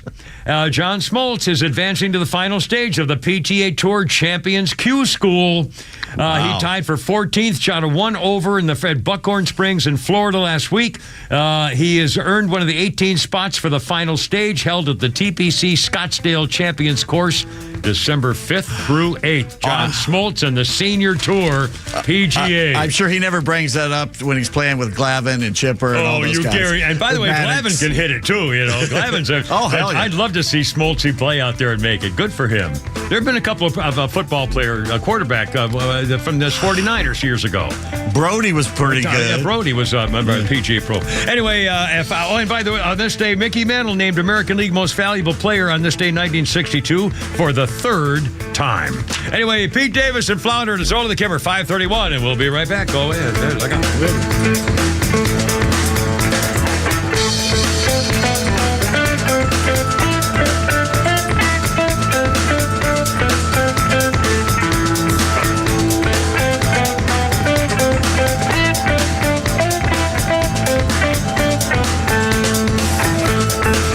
upcoming election stands to be one of the biggest and most contested of our lifetime. And as the rhetoric ramps up, count on Atlanta's only conservative news and talk station to bring you the latest election news and opinions from the local and national voices you trust. And this judge is now afraid that Donald Trump is, calling for violence again. That's nonsense. I stand behind Trump and his ability to be able to speak about what he is being charged with, because they have every right to sit there and throw out these bogus accusations. We're proud to carry the torch as Atlanta's only conservative voice. Extra 106.3 FM and the Extra 106.3 app. Hey, it's Lowe's here with the one and only Rhonda Duffy. And you've heard my success stories about selling a home with Duffy, but Rhonda and her team also can help you buy your next home and save you big money. One of the things that I am most proud of at Duffy is the way that we work with buyer clients. There's so much more inventory than what you're seeing online. Our clients experience that inventory, then they do their own searching. When it's time to make an offer, we take them through a process that is so data-driven that it's absolutely impossible for them to overpay for that property. Then at that point, we share our commission with them. That's right. That came from people sitting at closing saying, well, it must be nice to make tens of thousands of dollars when I found the home myself. So we built a whole model around it, and I really appreciate when a buyer says, what a great partnership. When it's time to buy your next home, start with Duffy, because money matters. DuffyRealtyATL.com. DuffyRealtyATL.com. Hey Atlanta, it's Mark from the Safe House. You've heard me talk about fake safes, and while that's a really bad way to secure your valuables, you want to hear something that's even worse? Kamala Harris is president. Wow, let that sink in. That'll make you want to throw up. Well, there is good news. The Safe House has the largest selection of safes in the Southeast and some of the best pricing and rebates on safes this entire year. Secure your valuables in a quality safe from the Safe House. Drop by our showroom today or go to AtlantaSafehouse.com. That's AtlantaSafehouse.com. Hey folks, it's national champion quarterback Buck Ballou here. It's that time of the year again. Medicare open enrollment at Sonder Health Plans. They are your Georgia-based Medicare coverage company. They believe in good old Southern hospitality. Man, when you call them, you'll get a real friendly voice on the other side of the line, not some robot. They're Georgians caring for Georgians. So during this open enrollment period from October 15th to December the 7th, make the smart choice. Call 800-331-2928 or visit SonderHealthPlans.com. Some choices are complicated, like do I get peanuts or popcorn? Thankfully, others are much simpler, like rooting for the Braves and choosing Truist One checking. No overdraft fees, lots of perks you can cheer for, and when your account balances grow, you get upgraded automatically. Oh, and with more than 130 Atlanta branches, you can add convenience to the list of perks too. Truist One checking. One simple choice. Branch count as of May 31st, 2023. Atlanta Metro Area. Truist Bank member FDIC. You've been listening to Ray Giudice for years. He's a smart guy. You know he knows DUI and criminal law. He's been in practice for over 30 years. But did you know Ray knows some of the best legal minds in the business? From labor contracts to real estate to divorce. Ray can help you through it all. He can put together the legal team you need. He's the guy you call when you've got legal questions. So call him at 404-964-4185. Ray Giudice, 404-964-4185. This is The Kimmer Show, back on the air every afternoon until 6 p.m. And be here for more conservative talk tomorrow morning on your ride to work with Tug, Rhino, and Los on the Morning Extra, 6 to 10 a.m. on Extra 106.3. Ah, yes. The hippie doo-doo territory of Strawberry Alarm Clock. 1967, they were number one. Good sense, innocence, crippling mankind. With this song, Kings, many things I can define. Incense and Peppermints. They were a psychedelic rock band, Strawberry Alarm Clock. Recording the track, the band expressed a dislike for the song's lyrics. So the lead vocals were sung by a friend of the band because they didn't want to do it, a guy named Greg Munford, who was going to the recording session as a visitor. So that's him singing, it's because they said we don't like those records. Got a huge hit, I'll bet. Yeah, well, there you go. Let's see. Birthdays include President Stupid Face. He was so old when somebody said, hey, let me see your birth certificate. He handed him a rock. Ladies and gentlemen, he handed him a rock. Is so old that when his wife said, honey, let's go upstairs and make love, he said, hey, I can't do both. I got a rock. At his age, Biden is so freaking old. At his age, the porn he brings home is Debbie does dialysis, ladies and gentlemen. He's so old, I've seen stale raisins with fewer wrinkles, ladies and gentlemen. Anyway, so that's the thing with the guy there. Yeah, I know, it's pretty pathetic. Also, birthdays include Sean Young. Crazy. The girl, Sean Young, nuts. She's 64. She's the android that Harrison Ford falls for in The Blade Runner, and the transsexual cop in Ace Ventura: Pet Detective. And that, she's that's all that this lists of her. She was also in No Way Out, Stripes, Fatal Instinct, Blade Runner. I mean, this woman. Now tell about the story of. She dated James Woods, and Woods said she was just. Yeah, she's a psycho. Crazy. Yeah, like El Nutso. Yeah. Which in a good way. All the hot ones who are crazy are. Not always a good way. Not necessarily, no, in some parts. And let's see, a historical note here. 2003, Michael Jackson is charged with several counts of child molesting and is freed on $3 million bond, and later he got away with it. So that's kind of a special thing there. 538 with the Kim, Pete, and Flounder. How's it going? Let's see. This is wrong, by the way. What's that? We're looking at a video now of the Fox Christmas tree is having their lighting ceremony right now. In New York City. In New York City, and they've got the tree, and they've got like sculptured trees and the thing too, but they're having the ceremony to light the Christmas tree before Thanksgiving. It's Monday before Thanksgiving. They try, and Fox is always a big deal about American tradition and culture and family, blah, blah, blah. Are they trying to wipe out Thanksgiving? You know, there's a funny meme that goes around every year, and it popped up on my phone again yesterday, of a shot of a great big turkey who had pummeled Santa Claus, who's lying on the ground in pain. He says, hey, fat boy, get out of my way, or go back where you belong, or something, me first, or, stop butting in line, or something. I mean, obviously. You can understand the shops and the Walmarts and everything doing that, because they're all for greed. Blah, blah. They just want to, money is all they care about. They don't care about the holiday or anything. But why is Fox obliterating Thanksgiving by doing a Christmas tree lighting days before Thanksgiving, as if Thanksgiving's nothing anymore? Yeah, I don't know. They want to go straight from Halloween into Christmas as soon as Halloween's over. And there's something wrong about that. I'm tired of hearing about how bad the Pilgrims were. You read that book, please. Mayflower. Yeah. Read the book Mayflower by Nathaniel Philbrick. Yeah, the Pilgrims were bad. But the other side weren't all daisies and dancing around with rainbow farts. I'm sorry. Well, but this is just wrong. You don't be lighting Christmas trees before Thanksgiving. I'm sorry. It's wrong. Yeah, it seems a little funny. He's doing scriptures, and is that the bishop? That's the archbishop guy with the glasses. What's his name? Know. Yeah, that's their New York archbishop. So they got the archbishop there. They had a rabbi, and they had somebody. Well, I don't think the rabbi's there, but they have a big Star David there. Yeah, well, it's a Christmas. Anyway, 540 with the Kibber, Pete, and Flounder. If you want to join us, our number is 404-741-1230. 741-1230. We'll play Donna Brazile. We're going to play that soundbite in a second. First of all, a couple things I didn't get to. Maybe you can help me understand how important this might be. Elon Musk is going to file what he calls a thermonuclear lawsuit against Media Manners and other organizations for a fraudulent attack on our company. Companies are pulling ads from his Twitter platform after the Media Matters, a liberal media watchdog group, published an investigation saying advertisers had their ads shown alongside supremacist content. So IBM, Lionsgate, Paramount, Apple, Disney are all leaving X or Twitter. The split comes, thermonuclear lawsuit he's going to file. He said they completely misrepresented the real user experience to mislead advertisers and cost him money. And Elon makes it very clear X is a free speech platform. We double down on it. He says, without freedom of speech, we lose the checks and balances critical to a thriving democracy.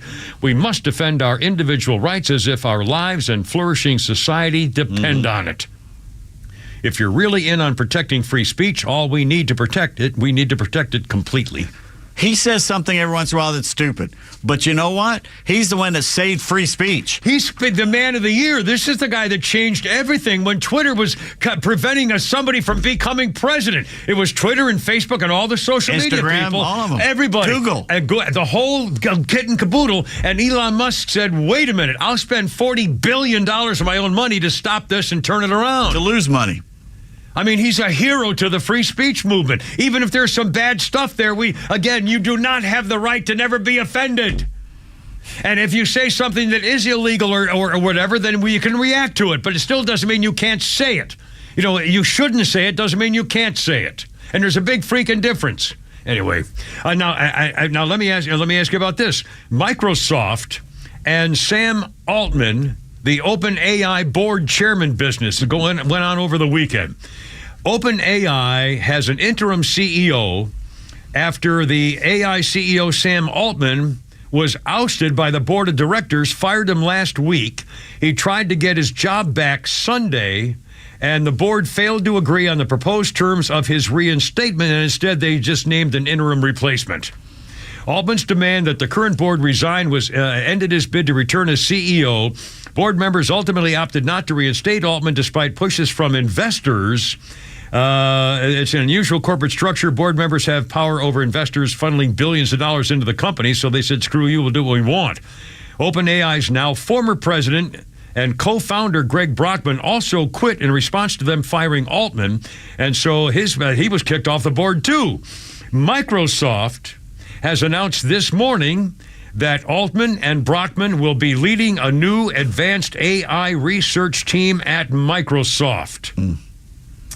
The board, OpenAI enraged over the weekend when several researchers threatened to quit if they didn't bring Altman back. They picked a replacement. They said they would not do that. Anyway, so Microsoft now has the two top guys from AI. And is this the thing that I should be concerned with? Who knows at this point? Who knows who the good guys and the bad guys are? If anyone's paying attention to what they're doing or trying to say, whoa, whoa, whoa, I don't know. And the other, all of a sudden now I'm really getting concerned about competition and whether the goal of being bigger, better, faster, it also means bigger, better, faster in a time when they're going to wipe out humanity. Super intelligence is what they're going for. If the machines are going against each other and we don't even know how to control them, who's to say how powerful they're going to be? And we know they talk to each other. We know that they've learned. They do their own language that we can't understand. I don't like any of this. They're saying that they literally are saying that the next 5 years you won't recognize things in the next 5 years. I already don't recognize things. That's how fast it's coming. People don't understand how fast this is coming. And you're in it. We're this is us. What are we supposed to do about? I don't understand any of this. You move to the hills. What am I supposed to? I don't understand any of this. If I get phone calls from somebody and I don't know if it's going to be an AI fake thing or not, if there's some algorithm to try to get me to do something I don't want to do or whatever. I want to see the killer robots coming from a while away so I can get a shot golf. Well, they're going to be a millimeter big. They're going to be teeny things by the billions. Nanobites. Yeah. All they're going to do is make 1,000 of them suckers. You can't defend yourself. Oh, man. And by the way, your college degree is getting less and less important according to people who actually want to hire you. That's coming up in a second. And some outrage over George Soros type stuff. And Joe Namath's accused of running a porn I don't know. No. We may not even talk about it. 5, it's 5:45 with a Kimmer, Feet, and Flounder. Here we go. Speed it up, an ox speed grunt, no strength, the ladder starts to clatter with fear, fight down, high wire, and the fire representatives have engaged in the government for hire and the combat site. Left to us are coming in a hurry with the fury breathing down your neck. Team my team reporters babble Trump, Kevin Crop, look at that, no plane, fine, dead. Neil Boortz is live every day on Extra 106.3. And if you missed the legend, you missed this. And then giving back. Oh, that just gets on my last good nerve. So-and-so is such a wonderful person because they're giving back to the community. Oh, how sweet. Wait a minute. Giving back? If you earn something and give it away, is that giving it back? I thought that would just be called giving. Silly me. Catch Neil's commentary every day on Extra 106.3 or listen anytime on the Extra 106.3 app. If there's one thing the Flying Biscuit knows, it's breakfast and lunch. That's why they serve it all day. We're talking about their famous stuffed French toast, chicken and waffles, mimosa flights, and more. They even offer vegan, vegetarian, gluten-free, and keto options. And if you're planning that holiday party, the Flying Biscuit also caters parties big or small. What more can I say? Fly over to the Biscuit today. The Flying Biscuit, 13 locations around Atlanta. Find yours at flyingbiscuit.com. I think it's time to get rid of that old, ugly garage door. Get rid of it? All it needs is a quick repair. Where's my duct tape and WD-40? This is Dan Watkins with All Four Seasons Garage and Entry Doors, and let us be the ones to tell you if you need a repair or a replacement. If you have a wooden or uninsulated steel door, a replacement will always pay for itself with energy savings. But if your door is insulated and not very old, put down the duct tape and let us come out to service your door the right way. Head to allfourseasonsgarages.com or give us a call today. Normally on the morning show, we talk to everyone, but right now I want to talk to business owners. Hey, it's Tug. Do you need $250,000 or more to fulfill a dream of growing your business? Buying a building, building a building, buying out your competition, or buying into a franchise? And look, all the banks, they're in turmoil right now. They're afraid to do anything or loan to anyone. That's why you need to consider my friends, the Frost family, at First Liberty Building and Loan. Go to firstlibertyga.com today. Fill out the simple form and see if you're a good fit for their program. See how they can help you, even in these crazy economic times, to grow your business. FirstLibertyGA.com. The Frost family have been helping businesses since the 90s. If you've got an opportunity, if you've got an idea, find out if First Liberty Building and Loan and the Frost family can help you achieve your goal. Make your dream come true. The banks aren't going to help, but now you have a secret weapon. The Frost family at First Liberty Building and Loan. FirstLibertyGA.com. That's FirstLibertyGA.com. It's now weeks before Christmas and you're shopping for others, but there's no need to stress because they're Solomon Brothers. Whether for mom or dad, your husband or wife, you'll find the right gift for the love of your life. Now let me tell you why it's worth the drive.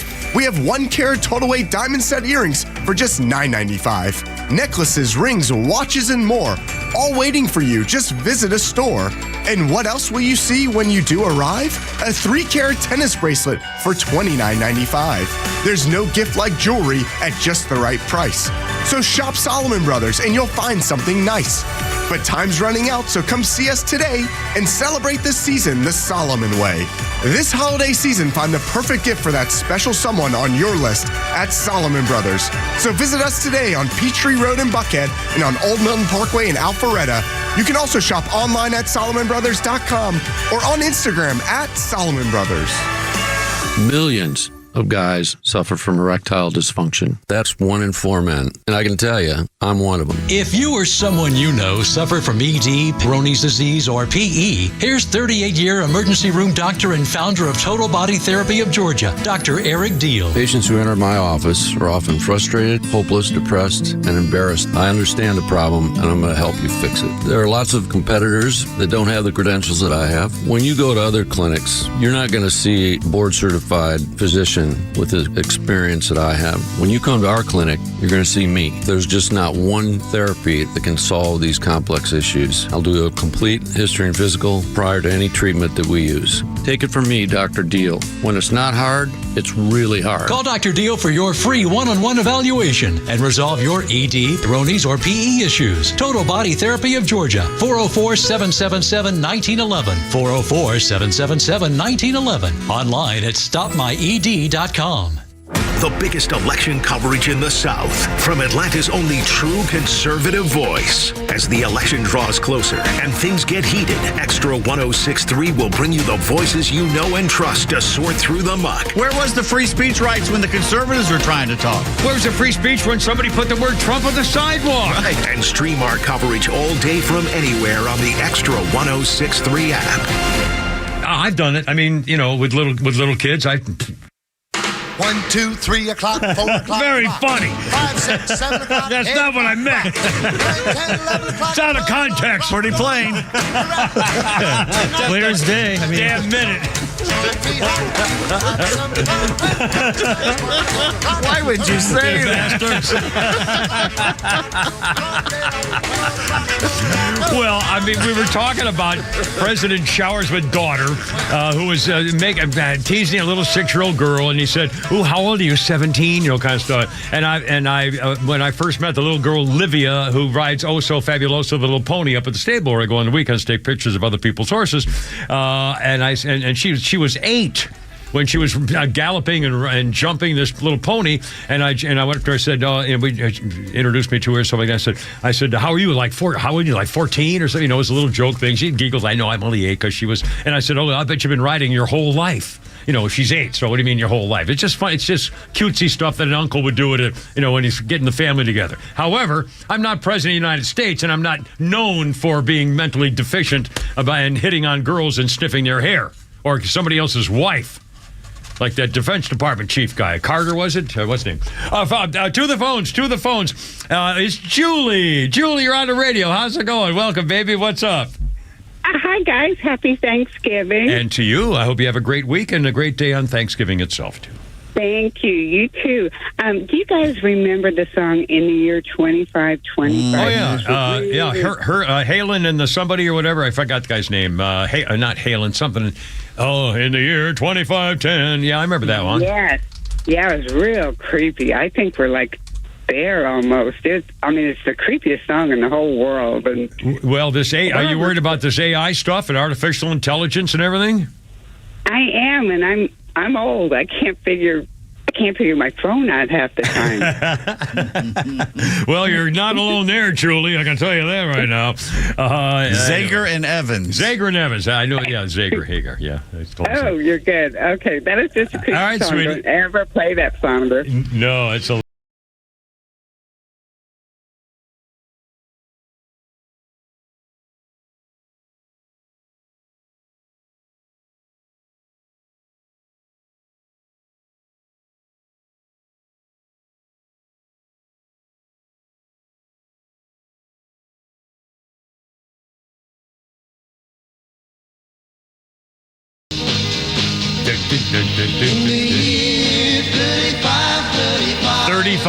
You're gonna be it's 3,500 years.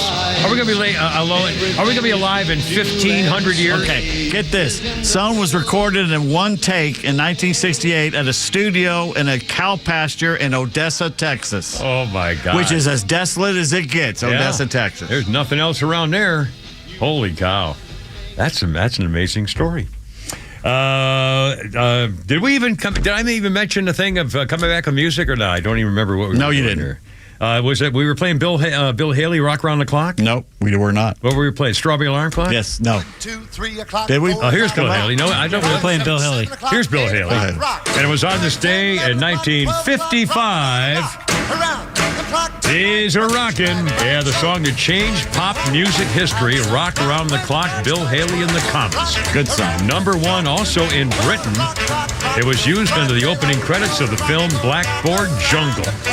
It entered the charts 6 more times between 1955 and 1974. A lot of people did it. And let's see, birthday list includes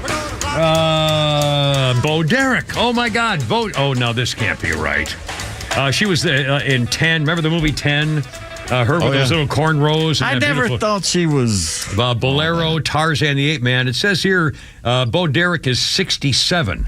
I thought she'd be a lot older than Tommy that. Boy. She was good in Tommy Boy. Tommy Boy played the wife. Yeah.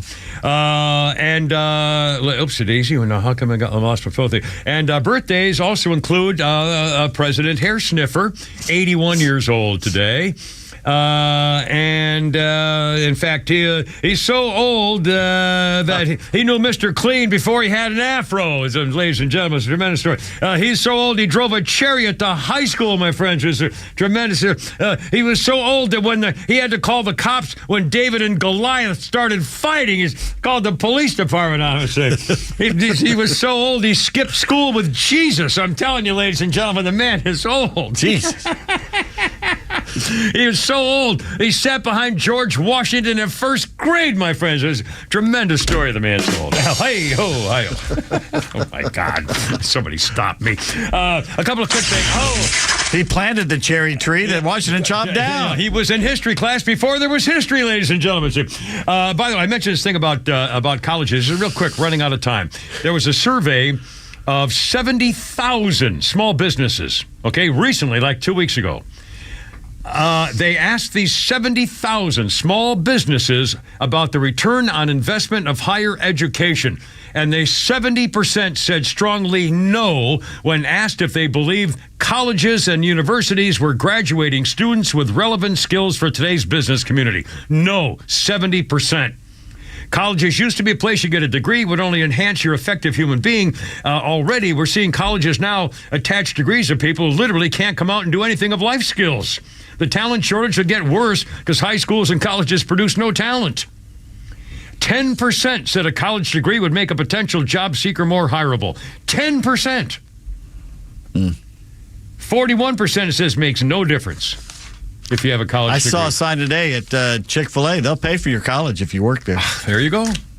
A small town in India, the village of Salki, is now for the third time putting a little boy into the ground because Deepak Thakur was playing with friends when he was attacked by a notorious gang of monkeys. One of them dug his claws into the boy and ripped out his intestines. Oh, God. Third time in a couple of weeks. Hell, third time in a week. Third time in 1 week. Monkeys on the attack in this Indian village. Can they shoot? They can shoot it. They're trying to kill him, but they disappear. There are some shrines, though, that they're holy, and you can't. That's right. Anyway. Also, 5:58. Well, we really don't have time for this is an amazing story. If you missed it, we played it earlier. Donna Brazile, the former head of the Democratic National Chairman of the Democrat Committee, deliberately went on the Bill Maher show and made fun of Vivek Ramaswamy. Now she got me doing it. Ramaswamy. Have we got time to play it, Fran? Is it worth playing or not? I don't think so. Probably not. That's all right. We can play just the first part of it, maybe. Yeah. Here we go. Listen to what her first comments are about Vivek. 1 second. Yeah, we really don't have it. Vivek needs to just shut the hell up and go home. I'm tired of it. We all hate Vivek. Okay. It's Vivek. Well, whatever. Not that I have, Vivek. Whatever. Would you say that about other ethnic? Donna, I'm Donna. Vivek. Is it Vivek Ramaswamy? Ramaswamy? Ramaswamy. Thank you so much. I learn so much when I come on this show. I know. But I mean, Vivek, trained seals laughing. Vivek needs to go. In fact, even Bill Maher says it was kind of racist. I just feel so like they're all there's laughing something like trained wrong with seals. Everybody refusing to learn to say his name. Vivek. I just feel there's a little racism there. Bill Maher saying there's a little, and they all joke about it, but at least he said it out loud. I mean, I just if a Republican has said that about, oh my God, here's our country. Keep voting for these people. My God. Hey, hoorah, Semper Fi, I gotta go, you're killing me. And I can't find, hold on, I'm late. I'm not gonna make it. I got it, my thing is gone and I can't, crap, I can't get it out of the thing. But I did it. Good night, everybody. It's WFON and W292EV Marietta, a Dickey Broadcasting Station. Locally owned and heard throughout Georgia on the Extra app.